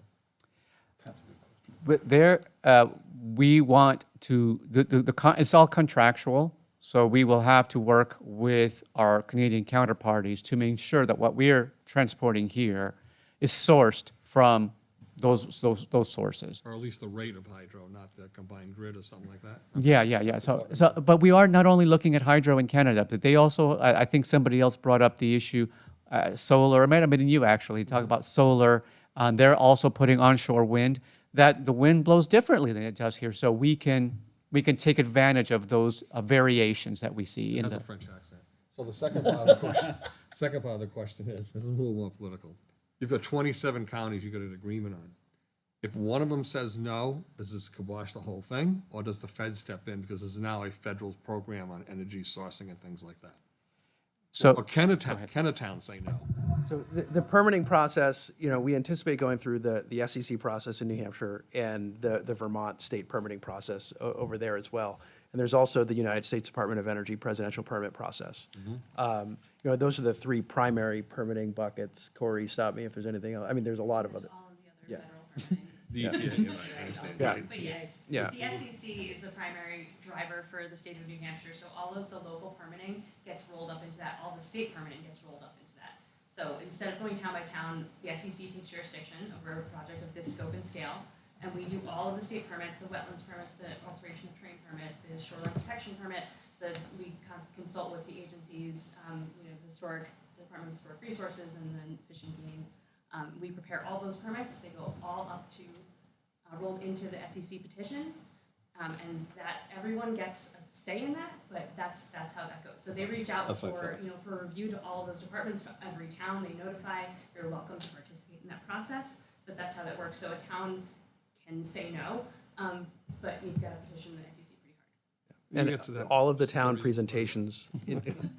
So you're here to make sure we're happy campers, so the whole process. I would really love to address those concerns before we file the SEC petition. Oh, absolutely. I would really like to know that, we are filing a complete petition that everyone supports, so we don't have interveners. Thank you. And that's why we're so early in this process, that we don't have all the answers to your questions, and we don't have all of the data right now, because we're trying to get input to incorporate into that design, into that proposal, into that petition, into all of my management practices to protect all of those species and all of the wetlands and everything out there. So when we do file those, it's this supported project that is going to leave the area better than we found it.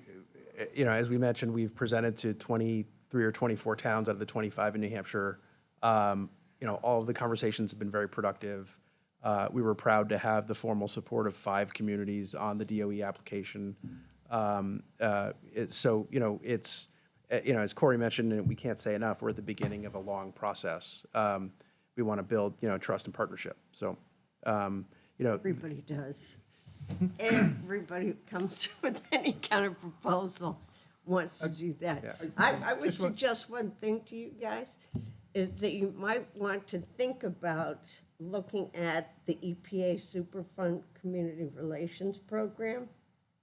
And their program actually suggests devising a plan for communicating with the public and getting input on that plan. You're a person who may know about this, but they actually put together and meet with the community and say, okay, which communities want what type of interaction when? You want an advisory committee, you want public meetings, you want door to door, what do you guys want? So you might want to look at some community relations plans out there and talk to some of those folks about it. that's great. Yeah, I'll take a look at that, certainly. I just wanted to ask, does New Hampshire have a site evaluation committee in the Energy Department, or have they done away with it? Because I think with Northern Pass, that's kind of where they ran into a problem. The SEC is currently the authority in New Hampshire, But who's that again? the Site Evaluation Committee. Okay, thank you. So what I'd like to do is, I think we've gone through the slide deck. I'd like to just go through the committee one time and make sure everybody has their questions answered. If not, this would be the time to do it. Ron, would you mind kicking it off? Absolutely. As a state rep and as a town councilor, some of the things that I've heard from the community since you guys last presented to the town council, everybody is very, very concerned about the trees. and that.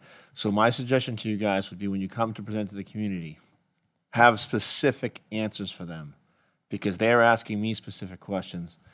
They want to know, like when they come to and their home is here, they want to know, is this tree going to be cut? Is this going to be cut? What's going to be impacted? Be ready for those questions, because this town kind of had a negative impact with Eversource, cutting trees. So I just want to let you guys know ahead of time.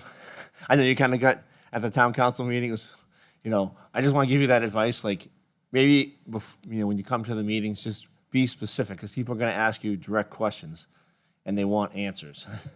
Exactly what is going to happen. They don't want to know that this brush is going to be cut. They want to know, like, what specifically is going to be cut. Like, because some of the people in town were told certain things by Eversource, and then things went awry from there. So I just put a piece of advice. That's certainly, Representative Council, yeah, we appreciate that. It's already something we had planned to do, but I'll make sure we're, even more prepared to the greatest extent possible. And I would also mention too, the council asked us to walk the route with the town engineer, which we did 2 weeks ago. So, I mean, we're wide open-minded on recommendations that you all have on ways that we can really make sure that, we're answering all questions. But your point and suggestion is well taken. Excellent. That's all I have. Great, thank you. Right? No, I think I've asked enough. Jeff? Real quick, I thought I heard you say you're modeling about 50 million in savings for the town of Londonderry and energy. No, that's for New Hampshire. Got it. Okay, Yeah. thank you. That makes more sense. That would be a lot of savings. Yeah, that would be nice. That was my math question. I apologize if you answered this earlier. When do you hope to hear on your application to DOE? And then what will that kick off? If it was up to us, we would like to know right now. But what they've told us is, it's right now, though, they said is the fall. And so we're thinking sometime, I mean, we hope to hear in September, but it's probably going to be likely later in the fall when we hear back from them. They just haven't given us a specific date. Okay, thank you. And then, final question. We haven't said anything about any knock-on effects of bringing in all these electrons to the distribution network and to other lines. Is it safe to assume that just those substations is the only impact, or are there gonna be other things that other transmission lines are gonna have to do in terms of upgrade, higher temps, higher heights, blah, blah, blah? No, that's a very good question. And I think that one of the things that is part of our project is the system impact study that is done by the ISO New England. So we have submitted our application to them saying we want to interconnect, and they're going to be conducting studies to make sure that they assess the impacts of our project, and whatever impacts are caused by us, that we will fund whatever upgrades are necessary as part of the project. So you're absolutely right. Yes, we're going to do that, and those studies are just now getting underway with ISO New England. We have done our own internal study.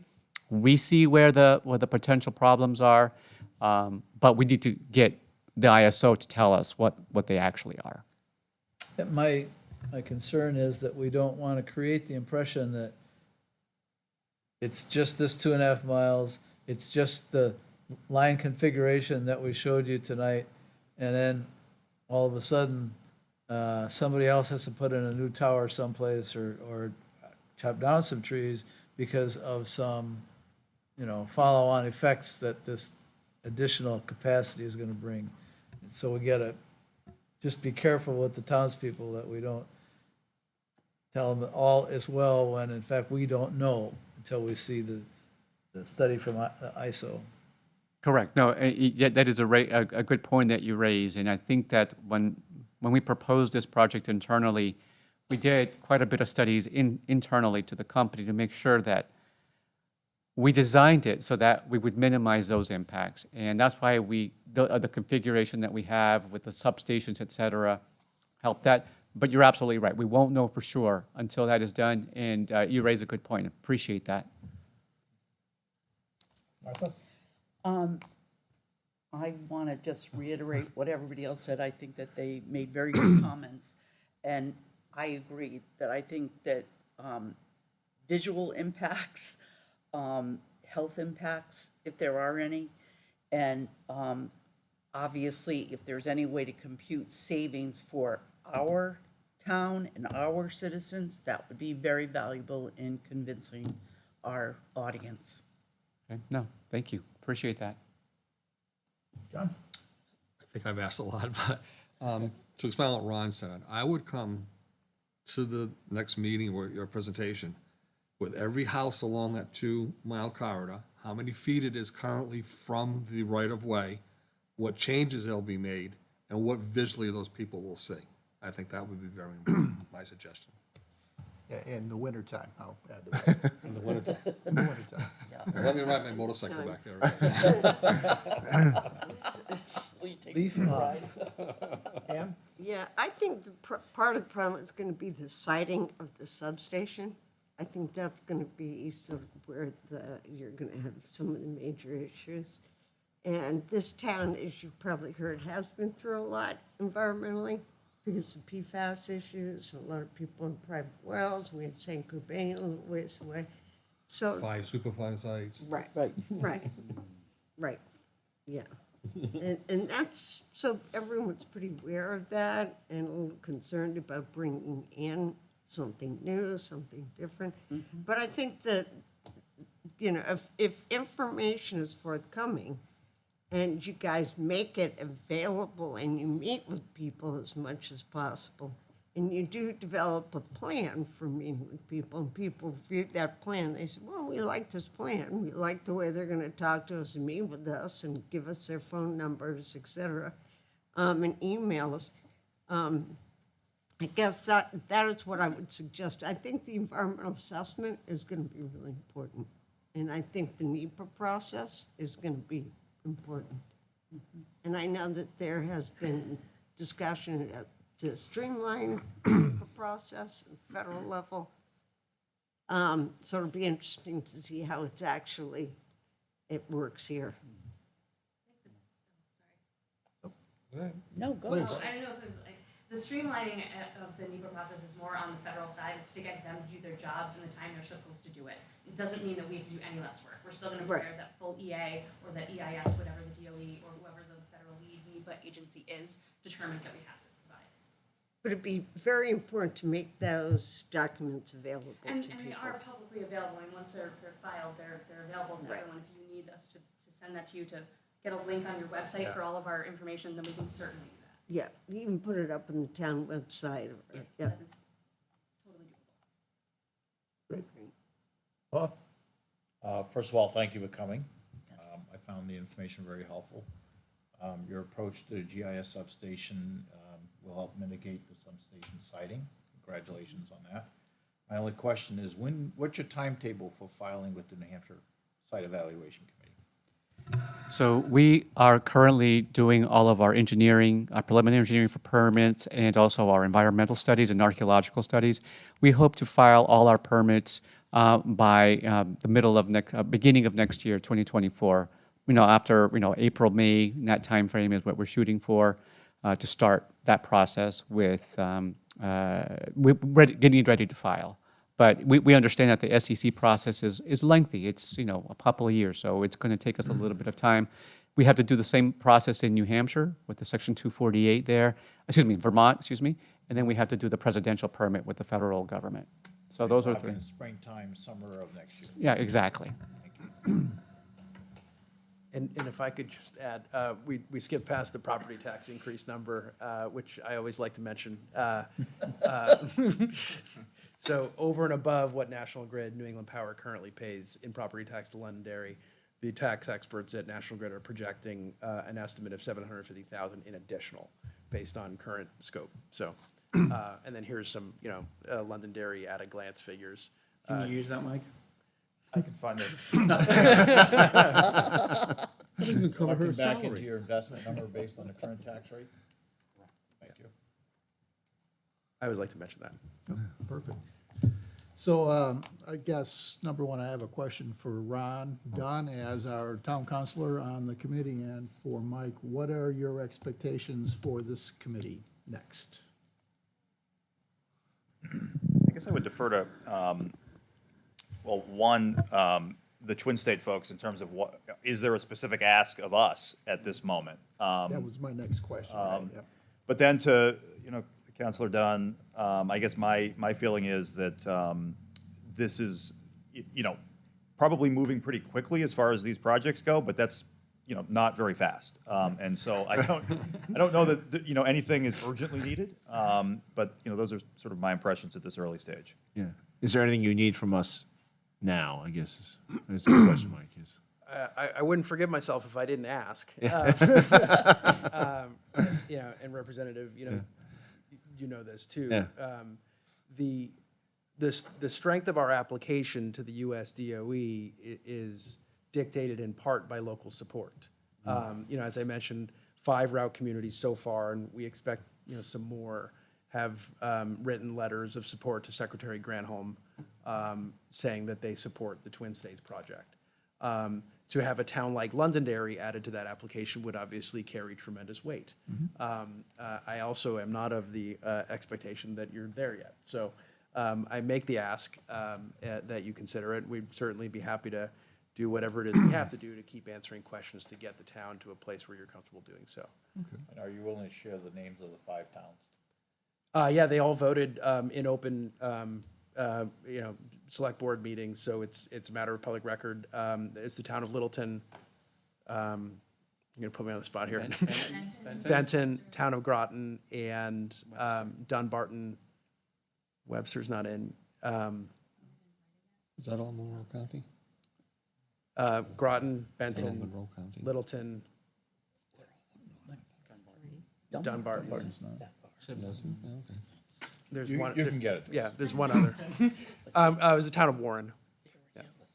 So the way the way I'm looking at proceeding, just for everybody's benefit, so we have a subcommittee on the Utilities Committee, specifically working with energy-related projects. And we're going to go off and take a look at this, take a look at your presentation, and come up with recommendations from our perspective that we'll give to the town council and to the town manager. But I think we need to take into consideration some of the public comments, and it would be useful for us to hear what happens when you go out and start meeting with people. Sure, absolutely. Because I don't think we want to get ahead of the community or the public. No. So I really think don't. that's something we need to talk about when we start meeting in our subcommittee as to what And information full we need committee, before. yeah. Well, so the subcommittee is going to make a recommendation, the full committee will act on that. The full committee is the voting body. Yeah, I just want to make sure we don't get out ahead of the community that it's going to Yep. affect. Yep. Yeah, certainly, to be very clear, we have every expectation of having, to continue this conversation. Yep. Just thought make clear what our, what one of our goals would be. And Mike, what's the proper vehicle going to be for correspondence going from the Utilities Committee, from the town council? Is it going through you to Twin States, coming through me? I'm happy to do it either way. If, there are items that emanate from this committee that you'd like to get in front of the town council, certainly I can do that. I can certainly make sure that agenda requests are made through me. And I think it's important to wait also to hear what DOE says about their proposal in the fall, right? I mean, you guys don't hear from DOE until the fall in phase 2. The strength of the DOE application is dictated on a Yeah, lot but of it's chicken or factors, the egg, right? including, I mean, support you of can local See, communities. that we're sort of in chicken or the egg. Of course, situation. totally understand, yeah. So am I understanding right that even though you've already submitted to DOE, a letter of support would not be too late? Is that true? Or does it did it need to be attached to your application? No, as with the there's other a five? vehicle for those letters to go in after the application. So, yeah, we'd certainly be happy to provide the information for that. Any other questions? Nope. Thank you very much. Thank Very- you. Very Thank you. insightful. Very good, thank you. Hopefully, it was a little bit different than the questions asked at the town council meeting, a little more in-depth maybe. We can But, come back in a couple weeks. too. But expect any correspondence. I'll ask the committee members, any correspondence you have, any questions you have, funnel them to me, and I'll get them to Sean. And Sounds great. we'll get answers via that way. That way, we can just kind of control the dialogue a little bit. Very grateful But for your time. thank you to you and All your right. team. We really appreciate your time. Great. Thank you. Appreciate your coming. Thank you. Thanks for having us. Safe travels. We want to take a 5-minute break. I would love that. Yeah. We're going to take a 5-minute break, 5-minute recess. Anybody got any water?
So, good conversation.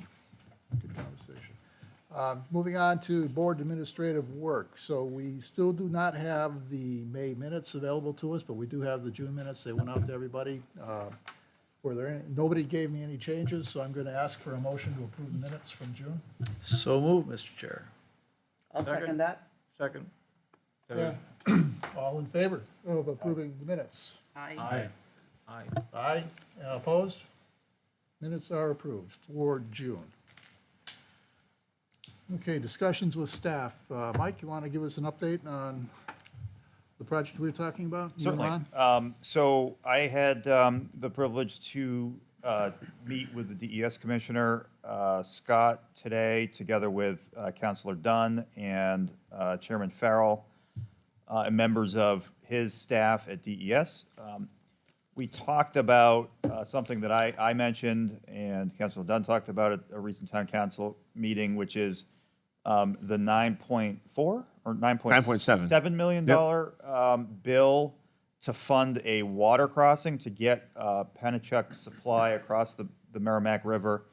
And that legislation was sponsored by Senator Carson. I believe Representative Dunn co-sponsored it. Obviously very important, very significant in terms of getting additional supply into Londonderry, which ultimately will be needed if Londonderry is going to build out its water system. We have 6 community water systems at the moment that are coming online.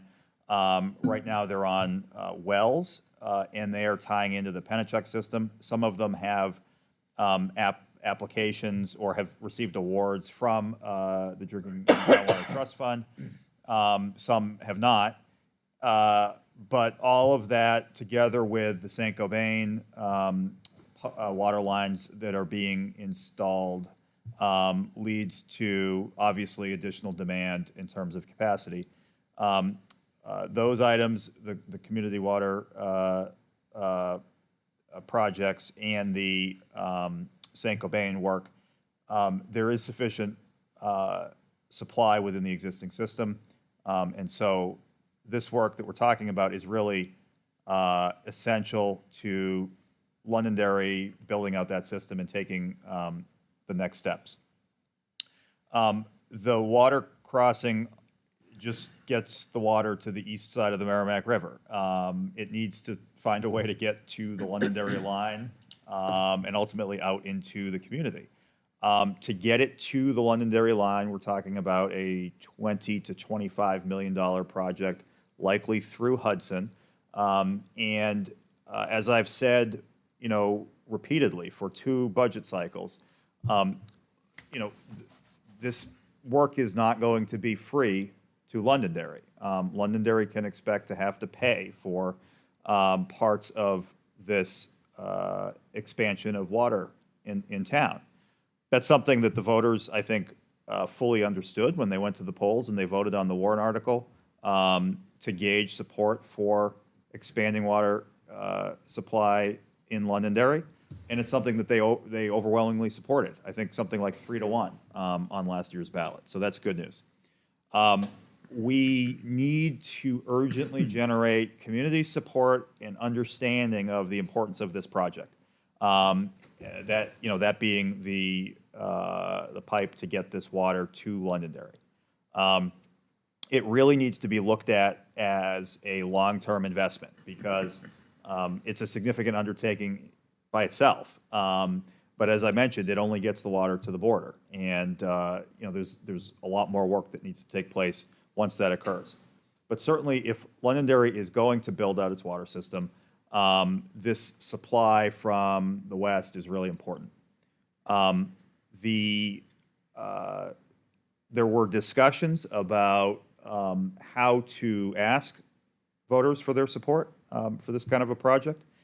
There's a closing window of once in a lifetime is how the commissioner described it, funding that's available from the state, pushed down largely from the federal government.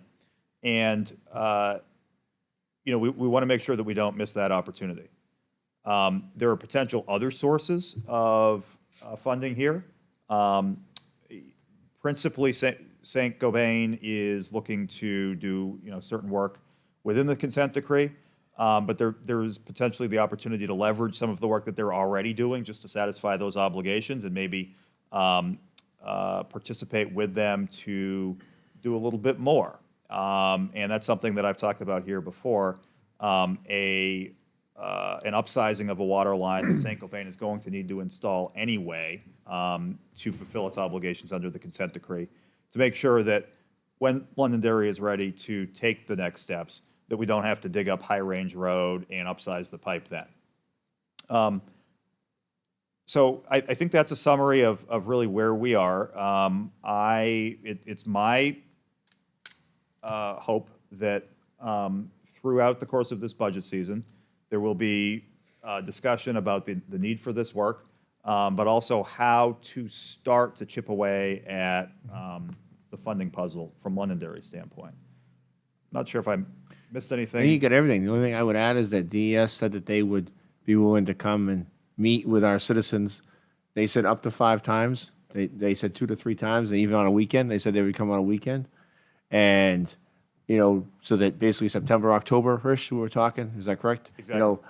So that prior to budget season, we could kind of talk about this and get the citizens on board and kind of let them know what we need, what we have to have. So they're committed to us that they would come here and do that. So Is this in terms of the 9.7? Or the Or 30. is this in just broader terms? both. Okay. Yeah, I Yeah. mean, the 9.7, and this was confirmed today, Yeah. is in hand. Yeah. It doesn't lapse, I mean, I'm sure it lapses at some Yeah. point, but not, anytime in the near Yep. future. It's secure, but, obviously, a water crossing by itself doesn't amount to much. Right. Right, it's a step. 2 quickies, both of you. Yeah. Are we paying for both the Hudson and Londonderry pipeline? Or is Hudson gonna get involved in this, or we have to pay for the whole thing? And part 2 is if we do we own it? So at a later time, if we by some miracle wanna hook up to the East Side Dairy line, that we could also pipe into that? So I think all of that is up for discussion. Yes. I do not expect Londonderry to pay for that line by itself. I do not even expect Londonderry, I mean, that would be the biggest capital project undertaken in Londonderry, to my knowledge, ever. Ever. So, we're talking about significant investment of town dollars, but in none of the discussions that I've participated in is the understanding that we would be paying, necessarily tens of millions of dollars Right. on that specific project. Okay. There are ownership questions. It becomes very complicated when you look at Pennachuck's corporate structure and the fact that Pennachuck is disadvantaged in terms of its how it pays taxes against other utilities. And so there is the potential to either engineer something at the legislature that would allow this project to take place, in a way that doesn't disadvantage Pennachuck from a tax standpoint, or potentially changing the ownership model of that infrastructure outside of Londonderry. Thank you. Good. Means you're on top of it. Thank you. Does Manchester Water Works figure into any of this? They do. Manchester has commitments in elsewhere in the region, and they have. I expect that they are going to be participating in additional supply agreements in Londonderry in the near future. So that's good news. But there is ample water in the Pennachuck system. It's just a question of getting it here. There was some concern that Pennachuck has financial issues. At our last meeting, when we met, the water group met, this came up. And apparently there was a Union Leader article about Pennachuck and them having financial issues. I don't know if you know. I'm not familiar with the article, so I can't speak to it. Okay. Yeah, so I took a look, and they were floating some bonds. They were looking to raise some cash, but I don't think that necessarily indicates that they're having any financial. Yeah, they could be building out. I don't, is the concept that Pennachuck would be the ending distribution utility? I believe so. Although, this is all very preliminary at this point. I would just end by saying that we have their support. Would you agree, Mike? That they definitely yes. want to help us. Yeah. We have their support. Yes. New Hampshire DES wants to help us, so. Absolutely. Has Saint-Gobain I just want you to know, like, committed to like- putting the pipe in?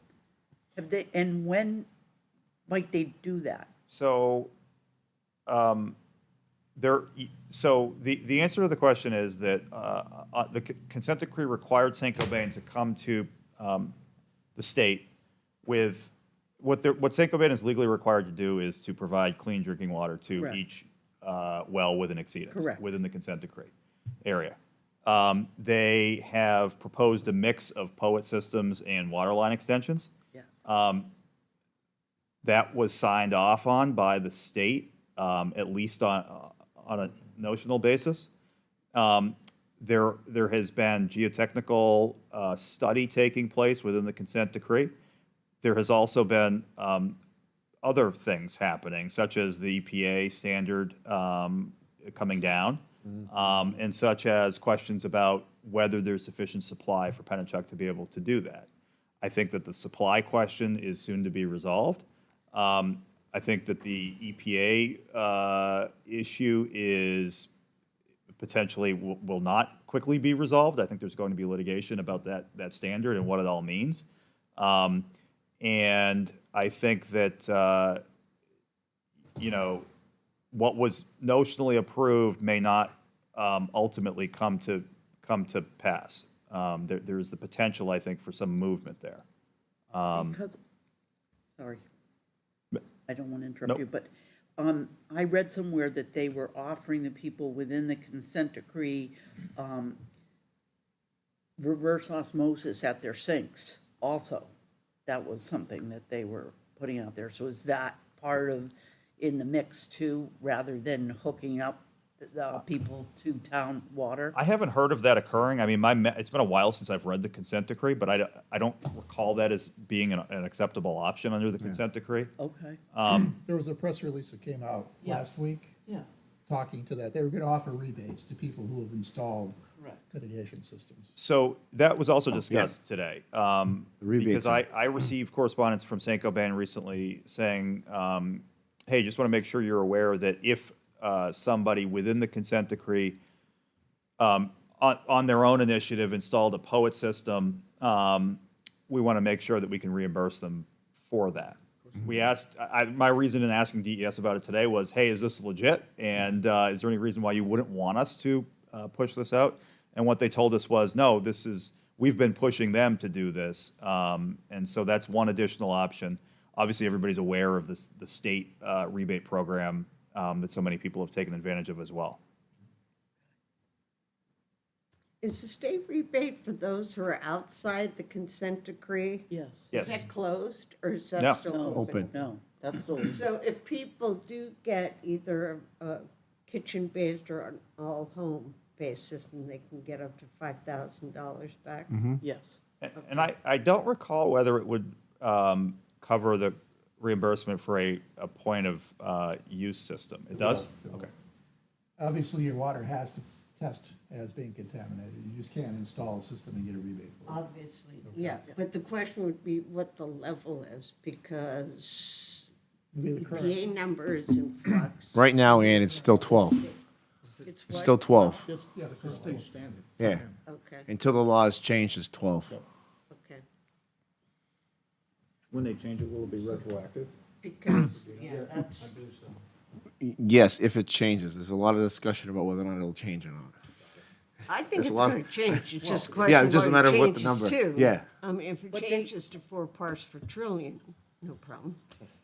If it changes to 4 parts per trillion or 6 parts per trillion, or the whole class of chemicals Right. are banned, say, under TSCA. So, yeah, we don't know exactly what the final regulation's gonna look like or whether or not there'll be any type of ban. Although Amy did say that people that had put in systems and had their water tested after the system had put in, it came back non-detect. That's good. So, Within that is within the Saint-Gobain area? no, Or that's outside? what, that's outside. People Oh, that that's have good. gone in for this rebate and, That's a big So- plus. yeah, that was good, right. Anything But I else? don't know if they're testing Not for the me, Mr. whole Chairman. thing either. Great. Right. Thank you. Whole house. The Thank you. whole house of Kelly. So just moving on down the agenda, everybody's squared away finally with email addresses. I'm going to kill this item. I mean, No. I put in calls to Kirby, but we haven't connected yet. I am. House call. Who else? Who else? We have Who not else is not? connected yet. Yeah. I would She recommend, was on vacation. unresolved, I would recommend you actually go down to Kirby's office and Because I don't have. information technology came up and helped me out. Right, Oh, So- good. right. I would They recommend helped me out too. Oh, good. The people right in the, The office. yeah. So my thanks to that group. What do you Oh, call that's those? The IT people. Yes. So Ray, are you squared away with With email? the email, I've logged on. It's just, I'm not sure about if I had to send one to you or someone else. I just. You've been able to log in? Ron and said he do would your help me out. Yeah, Okay. Ray just needs the email addresses of the people on the utility committee, so I can help out with that. Okay. So Ann, we'll get you squared away. You're the only one at this point in time. Yep, no surprise. Okay. I'll take care of Committee, committee rules of procedure. I sent out what I consider the final draft of those. I think last week, Mike was the only person who gave me any feedback. I incorporated Mike's feedback in that, and do we have any discussion on those rules of procedure? Actually, my question before, so I'm all set about how we communicate, that's about it. Okay. Is it okay if we have a little longer to review those rules of procedure? So she Since hasn't got it I yet? haven't seen it. So, next, well, our next Next meeting's in meeting? 2 weeks. August 1st is our next meeting. Okay. Do we want to have an August 1st meeting, or We do. because August tends to be a pretty busy month in terms of Look what I got for vacations. you. Oh, you got a hard copy, yes. Excellent. All right, So, thank you. so we'll I talk about the appreciate that. meeting, but right now, August 1st is the Okay. next scheduled meeting. So we'll approve these at our August 1st meeting, assuming there is an August 1st meeting. August 1st? That's the first Tuesday. Are we off water? Because I just wanted to make a note of something that I read recently. and Well, we're not quite there yet. We're not We're getting quite there there. yet. Oh, I'm sorry. So, moving on to the subcommittee discussions. Energy, so I wanted to bring up a couple things under the energy subcommittee. Number one is I met last night over with the Hudson Electric Aggregation Committee. They had the town planner from Keene zoomed in as well. And they just went over the status of their aggregation projects. I think this is something this committee needs to focus on. It's I think one of our top topics to focus on. They're estimating 30 to 50% savings for the ratepayers in the community once they come into an agreement. Billions. Not When you billions, say- just 50%. When you say they're estimating that, does the company doing the aggregating, or do the people that are running it, do they have evidence of having that level of success in previous aggregators? Okay. They do. Actually, they have contracts. Yeah, and, Their prices. And it's kind of in flux right now because Eversource is coming up with a new rate structure, I think, August 1st. momentarily, right? Really? Yeah. So, and the rates are expected to come down from Eversource. Down to 12 cents per kilowatt hour. So, A significant drop from 21 cents or 20 cents. so the whole rate discussion is kind of a moving target, but I think it's something that we need to really look at. There's a couple of companies, 3 different organizations out there, is probably a better way of saying it, that provides this service currently in New Hampshire.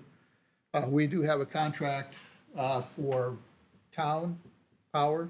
We have an aggregation contract with Freedom Electric. and Consulting with, agreement, yes, Colonial Power correct. for the town needs, and they're, right now, they're on the agenda for our August 1st meeting to come in and talk to us about doing it on a community-wide basis. And I think that's going to be a very good discussion, and I think it's going to, once again, lead to a lot of questions. It's a long, drawn-out process, getting a contract established and signed and implemented. I'll go through some of those details when we have our August meeting.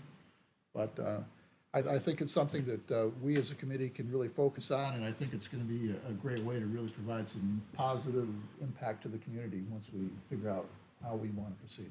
Who are Is there the any three? website Who are the three? So one is Community Power Coalition of New Hampshire, one is Freedom Electric Colonial Power, and the other is Direct Energy.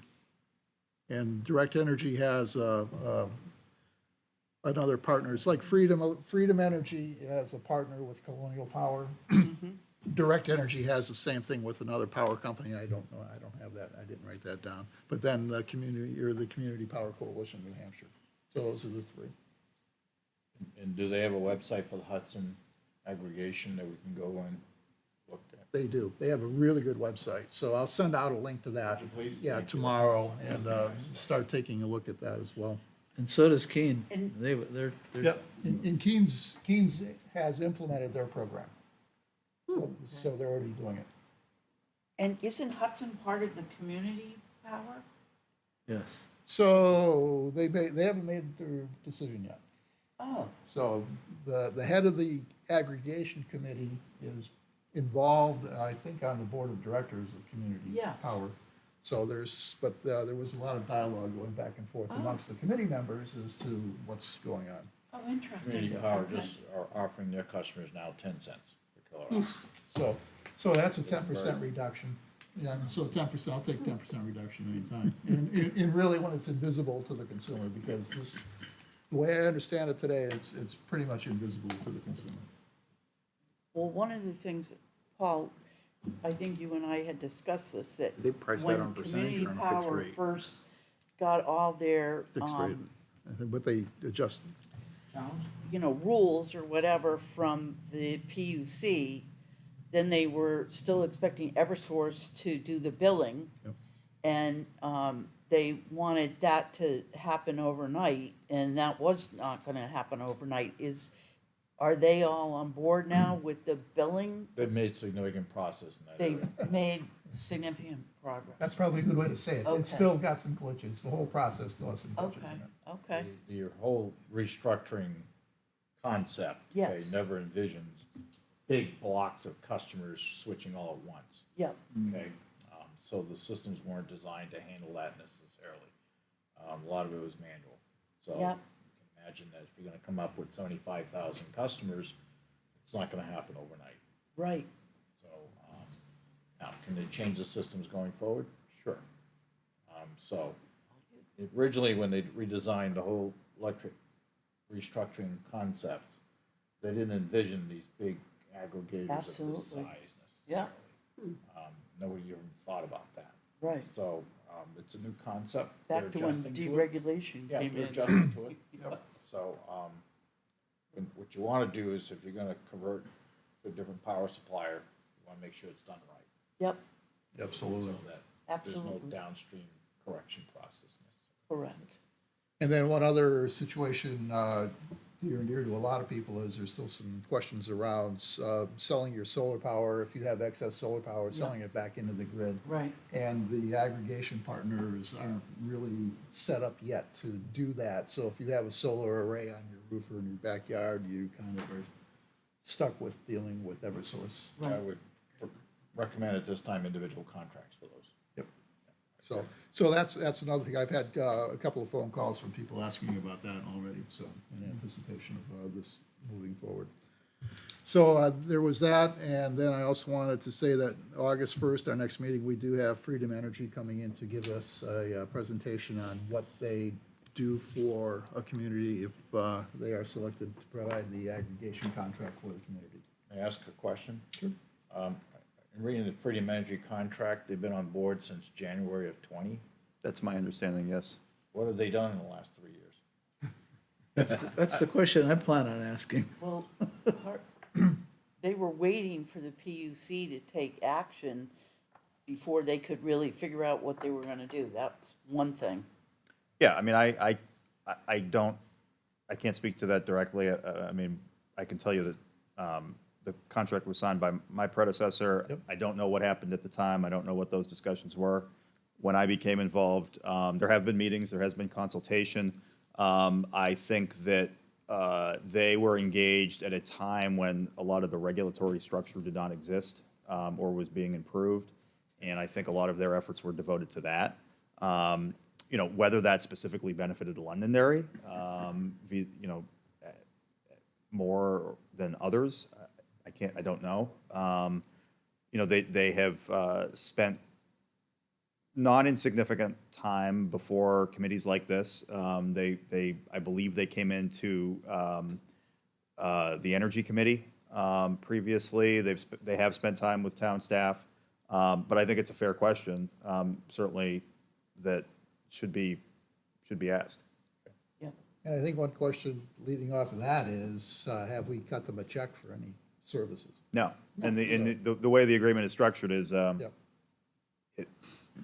there is no compensation due, and again, it's been a while since I've looked at this Right. contract, until there is a specific plan that's being presented to the community.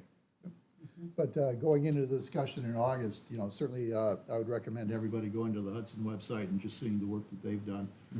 It looks like it's a tremendous amount of work, but the Freedom Energy, one of the logistics partners that they all have, they'll do a lot of that work for the community.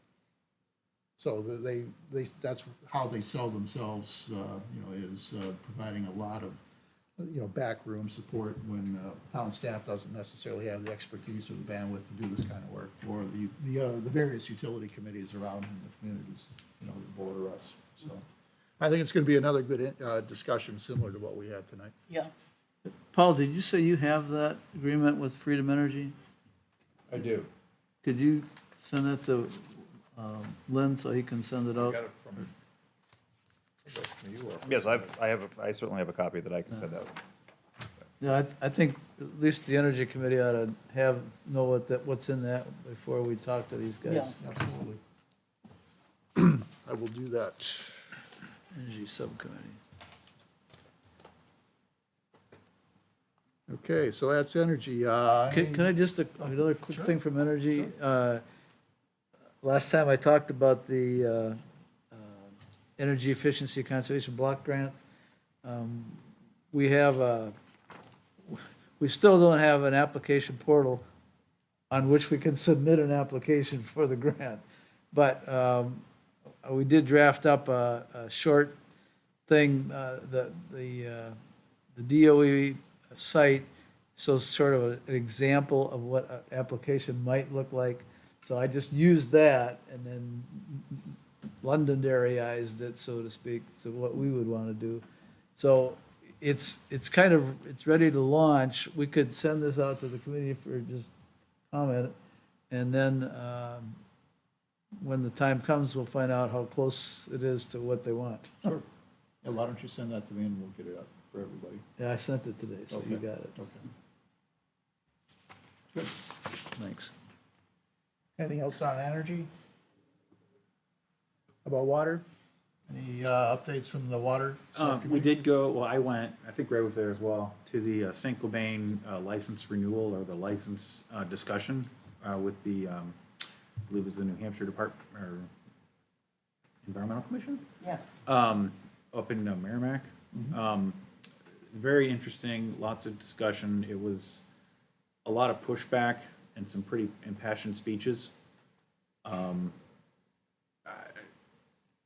I didn't get I don't believe the decision was made in the room, but it was very informative for me. For me, it was very incredibly informative. What was the permit? What was the specific permit? The permit was talking about, and Ray, if I missed a piece, No, go ahead. jump in. The permit, they were discussing their mediation engineering that they're doing for the Stacks. for the stacks, yeah. And they had some designs on, you know, we're gonna have this stack here, and then we're gonna burn it, and then we're gonna burn it, and then they were talking about the engineering and they had discussions of the amounts of PFAS that they can remove, Right. which they are making noises about it being incredibly low. Yeah, how low? I don't have the That's numbers. always the question. Billions and billions. It That's was, what I was gonna say. you know, given the fact that the EPA is going to 0.004 parts per trillion, Right. or talking about removing it, and they're still talking about letting out a certain piece. Yeah. Obviously, people were very animated. How many people were there? So they were not, Oh, I don't know if there was 100, probably 50. 50 to Oh, 100. that's pretty high. There was a lot of people there, and people were very vocal. yeah. But it was, you know, they told a good story about the engineering fixes they're going to do. But mine, you know, I'm a mechanical engineer, and I wasn't buying it. If there's Yeah. something that's that nasty, you know, I didn't get into the engineering, and I didn't spend a week or 2 weeks studying it. I'm not a PE, but there's still, you know, they'd spend an hour talking about or however much time talking about all the engineering they're doing to mitigate the problem, and then at the very end, it's like, oh, and we can still release this much PFAS, and it was. So they're essentially trying to snow people with the details of the well, engineering. I wouldn't say that. I wouldn't say that because again, I'm not the PE. I didn't do the engineering analysis, so I can't give you an engineering estimate. Yeah. But and again, I'm new to the PFAS issue from the last 3 to 6 months, so I haven't been living with this for years. But when they're talking about, when everything I'm hearing about these chemicals is they're really nasty and they never go away, my question is, why are you adding any to the environment? Right. Correct. That was my big concern. I didn't get a chance to ask the question. But it seems like the state is really running them through the coals or running them over the coals. And people are very much paying attention for sure. But as far as that particular meeting went, even though St. Gobain has done some remediation with the stacks, this DES wasn't saying, we're okay with what you've done, and were they? Yeah, look, the DES was the one doing the presentation, okay? Okay, yes. Okay. They were explaining what St. Gobain has done, the system that they have put in, Yeah. okay? In That is in response place to now. the consent Okay. decree. But they also said that the emissions potentially going out the stack would be, their estimate would be less than 4 parts per trillion. Okay. So let's say it's 3.5. Going out the stack, falling on the ground, and adding to what is already Already there here. is the problem, okay? Okay. And there was a gentleman, there were a couple of people that spoke about that, okay? We're dealing with this now. It's in the ground, it's in the water, and you still want to put out more. Okay? And by the way, they also have a bypass on it, okay? And there are certain circumstances where they have to open the bypass and let all the crap go out, okay? Now, you know, for instance, they run their burners that burns the crap up Yep. on natural gas, okay? And it has to be like 3,500 degrees, something like that, okay? Very high. Yes. all right? Now, if for some reason natural gas gets shut off, Yep. the line gets broken, whatever happens, okay? Boom, they're right in the middle of burning that stuff, okay? Yeah. What do? They open the bypass. Right. Let all the shit go out. Right. All right.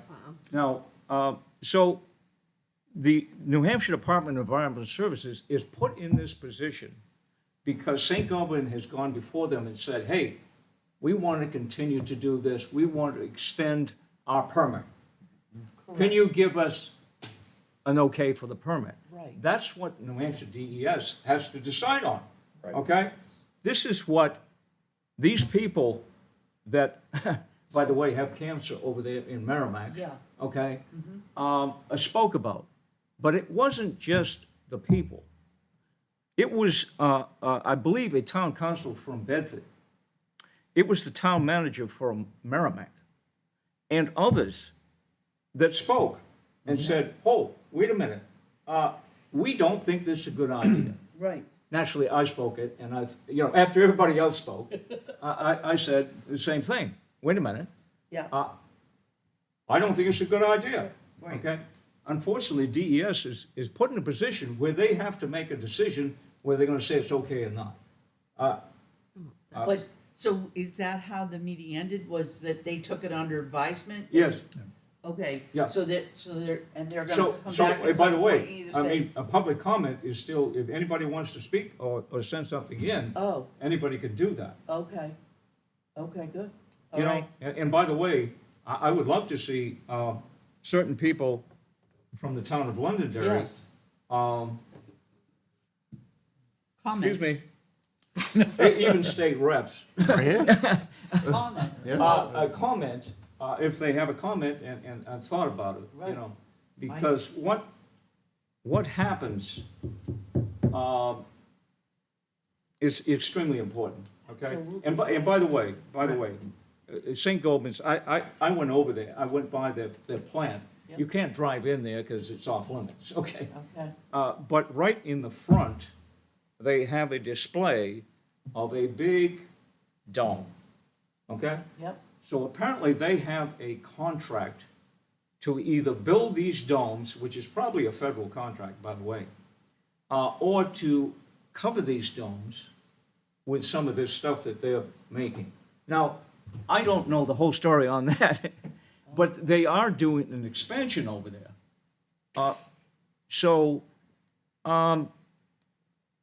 I think it's very important that, by the way, is there any study being done in Londonderry on cancer rate?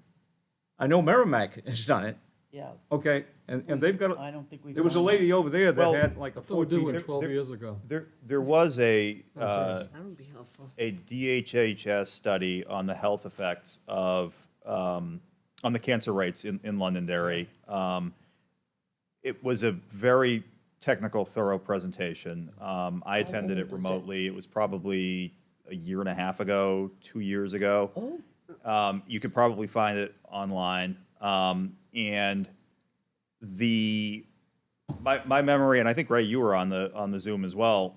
My memory of that is that there was no evidence of increased cancer rates in Londonderry. Really? That might be associated with PFAS. Well, the Obviously, that- connection is hard to make. I'm I sorry? mean, the cause and effect. Very hard to make. Right. Yeah. But that was the state of the evidence at that time. Obviously, these things are, Right. snapshots in Yeah. time, and what was Correct. true a year and a half ago may not be true today. But DHHS has done that. They provided a toxicologist who spoke to, a lot of this, and that is, again, off the top of my head, not having watched it for 2 years, that's what I think the bottom Okay, line and was. that would be online on their site. I believe so, And it would yeah. be Londonderry. Would that report also? It was a little broader than Londonderry, but it included Londonderry. Will that Yes. report also just say what the cancer rate was in Londonderry? Or just the effects of a certain I chemical? I didn't get down into the data. I really only, watched the presentation and stayed at that high level. I don't know if the data's available. I assume it is. Trying to find Perhaps it. if They you did a want- report 20 years ago, and there was an increase in the Londonderry area of a cancer rates, particularly brain cancer.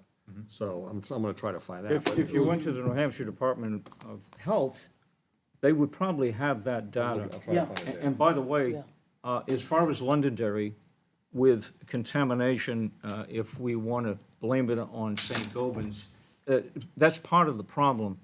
But we also have a little problem here in Londonderry. Correct. We also have Superfund sites that can also cause cancer. Correct. And when Okay. the 20 And so- horses died, there was no reason for them dying all at once, right? I don't know if you guys know about that. Oh, I don't? What? What's that? The Morgan horses. And they sent the horses out, and they came back with, no, there's no correlation of them dying all at the same time. It was, But we're digressing. yes, we're Yes, digressing, we are. sorry. Are we talking about horses here? or- We're digressing. So, So anything else from the there was a water? meeting that I was not there. I missed one of the meetings, I was out of town.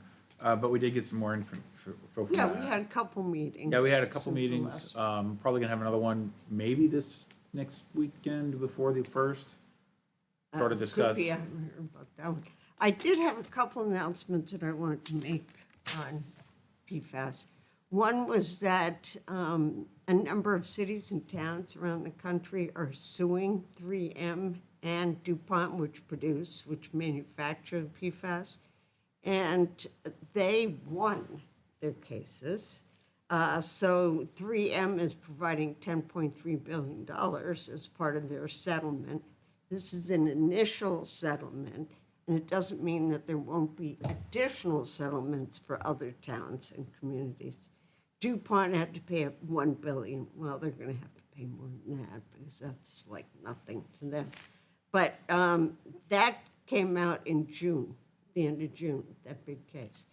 I also just want to let people know that there's pretty much PFAS is in all of our blood supply, in our blood supply, right? So if you go and you're getting your blood tested, you can get your blood tested to see how much PFAS you actually have in your system. And I saw an article recently, and this surprised me. This is for bottled water. They announced that certain types of bottled water have PFAS in it.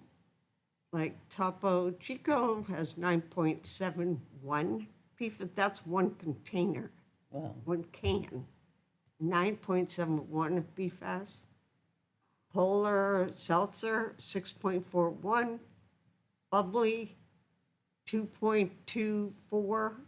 Poland Springs, 1.66. Canada Dry, 1.24. LaCroix, which everybody buys, 1.16. And Perrier, 1.1.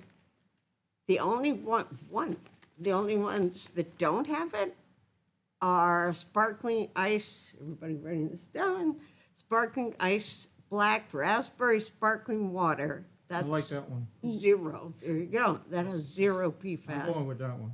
Who makes that? I don't know. Oh, Spindrift also has 0. oh, spin. And San Pellegrino, produced in Italy. I have a question. So we just discussed about the emissions from the stacks and stuff like that, already putting it on the ground, which has already has stuff in it. How much is it getting into our water supply? A lot. Yeah, a lot. Hey, by the Should we way, all be testing our water from Pennychuck? If you have, you're on, not on private well, test it it. depends on whether. I was on a well system that got flipped over from Gordon Homes, so we're on Pennychuck now, yes. You can always check it. You can always Well, I test don't- I for mean, it. that's getting into the air, it's getting to the lakes, right? Yeah, there should Oh, be, yeah. Pennachuck has online, they have test reports of the various water systems in Londonderry. I'm not sure where you live or which one you're on, but we have ours, and I looked ours up, and then they send us a report yearly or twice yearly or however often. They have to. So the data's available. Okay. We had, I think, 6 in ours, so we're getting a whole house filter and a RO at the kitchen sink. That's so. exactly what I was asking. Yeah. We're, believe it or not, we are the last house on the whole Pennachuck water system. I am not kidding. The last house. Yeah, they'll have the data. It should be online. See, the problem is that it's not, I mean, PFAS has basically been used in all sorts of flame retardants, in your pots and pans, which are the non-stick pots and pans. So if you have any Packaging. non-stick pots and pans, you need to get rid of those. It's Packaging. been in packaging, on Scotchgard, on floss. You know, you floss your teeth. Yeah, it's It's on used in the floss. So ton of it's stuff. used in lots of different products Right. in lots of different ways. That's an educational opportunity for the water subcommittee to put that on a PowerPoint slide. We and will put it that on- together. Put it out on the Facebook page, put a press release out through the town, put it in the Londonderry Times. we're gonna scare the hell out of the general public. Yeah, Yeah, we'll put together a very scary PowerPoint scare and then have the Okay. rest of the, That's how you get stuff done. and we'll send it out without sharing it with anybody else. Yeah. I will share it with the committee and have Mike take a look at it, make sure it doesn't. After it gets published. Yeah, I'm fascinated we'll that sign Mike's name to it. Yes, yes. the public. Now, we'll put the together public water that you tested has it in it, so they don't have a way of filtering it all out either. The only way you can get rid of it is burn it. And that's why Synchrony talking about the high burn rates.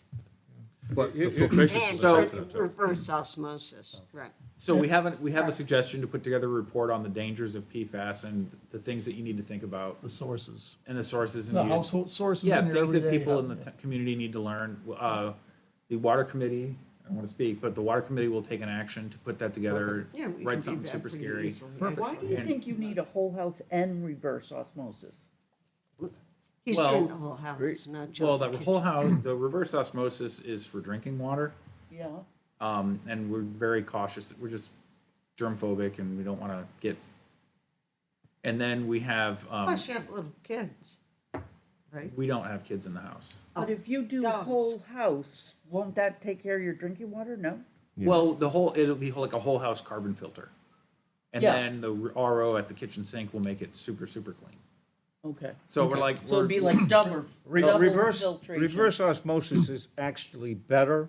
Carbon filter is really good. Yes, right? minerals and stuff, For the right. most part, we'll take it out. Yeah. But reverse osmosis better. is even better. So you should run that through your water system for your refrigerator. Yeah, Your yeah. ice cubes. Yeah, and they're setting then that your up. sink. Yep. yeah, And do one the of the- whole house too. Anything else from the water committee? No, That's that's a it. perfect sidebar if you guys want to talk about it after the meeting. I do have a, Fine. I do have a, maybe Mr. Roundtable, a question, but you showed me who's on which committee. Has that been changed? We can do that later? Yeah, we're gonna do that in a minute. All right. So anything else from the water committee? No. No. Sewer committee, We met. nothing. We had a meeting today, tried to have a meeting today, really nothing to report on that. Cable internet, no activity there. The oil, propane, gas, I'm assuming no activity there. I did want to talk about subcommittee structure. Jeff came up with, I thought, a great idea that he talked to me about. And that is restructuring the committees, coming up with a committee that has 5 members instead of 3. And I think combining all of the energy topics into an energy committee, then having energy, water, sewer, and then cable TV and internet. And I think having 5 people on each committee member here would be on 2 subcommittees.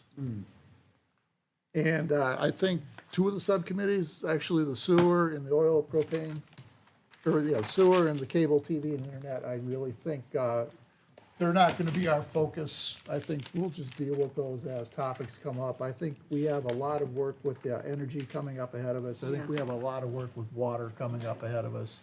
I think that should be our focus. Well, the other ones, we can just monitor them. If something big comes up, like I always follow internet, so if something big comes up, I'll report on internet. Exactly. So it's energy, Can I- go ahead. water, and why? He's got a chart. Okay, you got a chart. Yeah, he printed it too. Well, I put out a chart. I put some names in here. I'm hesitant to send it out. I would like to send it out empty and have you folks come back and tell me where your Or you interests can just call lie. it draft. Just call it draft could. and you can look We at it. trust How you. many committees are you suggesting? 4. 4. And each person is on 2. Pardon? Each person is on Okay, 2. so So the 4 are water, sewer, 2 of these committees plus this one. Energy, That's 3. energy. water, sewer, which may combine solid waste in the near future, and then cable TV and internet would be the 4. So liquid fuels comes into energy. Yep, liquid fuels and propane would come in under energy. If I may suggest to save time, I think what you put together is a good starting point. And if somebody has an objection where they think they should be stronger somewhere else, then they can bring it up. I'll The send other- it The out. only other thing is, we'll still share information. Like, if the energy committee comes up, like, I want to send you a document about electromagnetic fields and stuff, questions I was asking. Yep. I'll send that to you, and it goes to everybody, right? Absolutely. Perfect. Yeah, because, and really what kind of drove this home for me last night was going to the Hudson meeting, and there were 5 people, or there were 6 people on that committee, and it's a lot of work. And I don't think having a committee of 3 people is going to accomplish a whole lot. I think we're going to be stretched too thin to accomplish a whole lot. So I'd rather see us get a little bit stronger and focus on a couple of specific projects, and I think we can have more impact to the community that way. Are we setting sewer aside? No, sewer's one of them. Sewer's one Sewer of is them. going to be a subcommittee? Yeah. Yeah. So Solid sewer waste. and We're solid going to waste? talk about, what are the issues with sewer? I think, besides overflowing? I think it's just capacity at this point in time. Ray has some ideas on Yeah. sewer, but it's capacity, it's getting the master plan, the facilities plan updated. I look at that as the biggest task, and that's a task that's actually being worked on by the Department of Public Works, so.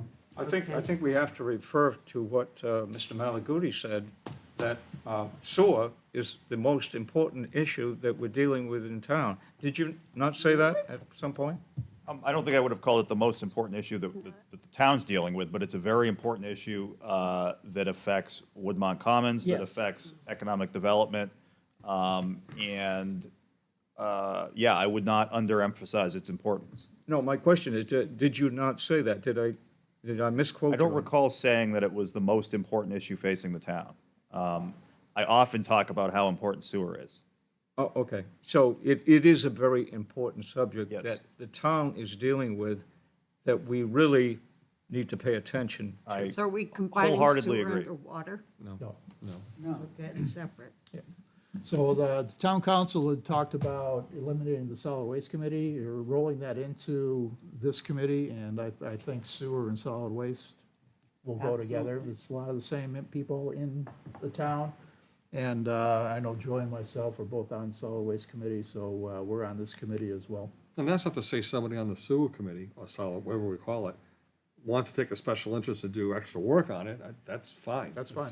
It's not a less priority, it's just that we've got a whole bunch of energy and water to focus on. No, I agree. It's recycle, and, huh? It's, yeah. Okay, with that, let's wrap it up with the roundtable. Anybody have any last comments? Paul, want to start with you? I'm good. Ann? Nope, good. John? Yeah, real quick, I noticed the May minutes weren't there. Wasn't there a draft somewhere? If you want, I'll grab them and put it together. So I've asked for a draft. There's been some technical difficulties Oh, getting all right. those, I thought- but all right. we'll get them. And I'll try to get these out as Approve quick as this possible. non-draft?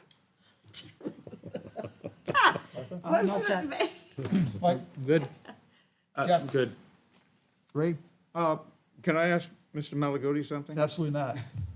Damn. You have the floor. In regard to the town's plan for water and sewer, okay? I actually had a meeting back in the fall with John Trotter and Bob Carey. And in regards to what the town's plan is looking forward, I was told at that point there is a 2005 plan that is being updated. Is that the current plan? And if so, can that be shared with this committee? Yes, there is. I don't recall the vintage of the most recently enacted sewer facilities plan, but that sounds about right. There is a draft that is almost 100% complete, updating that, and that draft is really a working draft. I think it's a document that has been used on a de facto basis to make predictions and decisions about sewer. But I agree, it's time to get the facilities plan enacted, and we could certainly share with you the most recently enacted sewer plan, and we can also certainly share with the committee the draft of that plan that we're working on now. Yep, Susan's ready to I go. just think it's vitally important that we have a plan looking forward 10 years at least, okay? And if the last plan was in 2005 and we're working on it, that's all well and good. But there's a lot happening and coming forward to us at this point to deal with. For instance, like the Woodmont sewer plan that has been talked about. I don't know if it's been approved. Pump stations, so forth and so on. That's going to impact the roadway. People wanting to tie in perhaps to that. This is vitally important to the town, and the town definitely should have a 10-year plan, and I really think it should be shared with this committee. And I've agreed to do that. That's certainly something that we're willing to do. Good. I've read both the enacted plan and the draft plan. A great deal of thought and no small amount of effort and frankly, engineering dollars have gone into that as well. That's something that is a pretty heavy lift in terms of making predictions and doing engineering analysis. It's a good product. It was delayed while we worked through some of these issues, some of these bigger issues, like the Woodmont Commons sewer capacity dilemma, the shortfall at the dairy plant, the need to shift some of that flow up to Manchester. All of that has come together, frankly, since I've taken over as town manager. Others had a lot to do with it, but really that draft plan was being held open until these important questions were answered, because we certainly don't want to be enacting plans that we're making decisions based off of 10 years into the future, only to change them 6 months later. So that's the methodology that we've adopted. There's no secrets here. What we have, the committee will have, and we certainly look forward to a collaborative effort on that. And just one other thing, with the Woodmont, the PUD, they have a master plan. The town actually has a master plan that needs to be updated, but the Woodmont master plan identified the need for both water and sewer in their original plan. Okay, here we are 10 years into that, and we're still, it is not completed yet. Let me say this, the Woodmont Commons development is a 20-year development, almost unprecedented in terms of scope and magnitude in New Hampshire. By land size, it is larger than Tuscan Village. The development agreement that was negotiated specifically contemplated public-private partnerships to address these utility issues. Developments of this size are not solely on the backs of developers. It's our sewer system, it's our water system, and that's what the development agreement anticipated, and that's what's happened. We're about halfway into this development. Are all of our utility issues resolved? Absolutely not. But we've made great progress just in the last year and a half that is going to facilitate the build-out of much more of the project than was possible before all of those agreements and all of that work was done. So I don't think anything is out of the ordinary in terms of the broad plans that were made in the first instance in terms of identifying the need for public-private partnerships, identifying the need for public financing as well. That's specifically spelled out in the development agreement. And nothing is out of the ordinary, I would suggest, in terms of how this project has progressed in light of all of the challenges that something of this scope and magnitude will always entail. Question for both of you. The Woodmont sewage thing, are they proposing a containment pumping station? They're not proposing a open pit like Derry has, correct? Yeah. Oh, it's not a water treatment plant. Correct. No, the Woodmont sewer flows go either to the Derry wastewater treatment plant or to the Manchester plant, or will go to the Oh, will go to Manchester plant. Manchester. Correct. Okay, good. All set? Okay. Ron? All right, I'll be real brief. I want to assure Mr. Breslin that I am heavily involved in the St. Cobain issue. As your state rep, I'm on the HB 737 PFAS committee. We are very much involved in this, and we get monthly reports from them. So we are actually very much hands-on on this, and you have until August 11th to submit anything that you want to submit to the state. Thank you. That's all I got. So the next meeting I have scheduled for August 1st, 7 p.m.? 7 PM here. That's the first Tuesday of the month. Or are we doing first Thursday or the third Thursday? The third Thursday was last month because of July 4th, this month because of July 4th. Okay. All right. Very good. So we're switching to the first Tuesdays. That was the agreed upon date. Okay. This month was the change, just because of July Because, 4th. no, I got that. Okay. Can I say one other thing?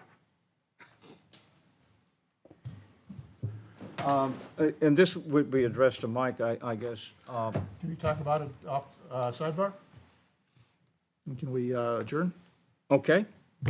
Good. Take a motion for adjournment, seeing no other business. I'd make a motion to adjourn. Second. All in favor of adjourning? Aye. Aye. Opposed? Meeting is adjourned.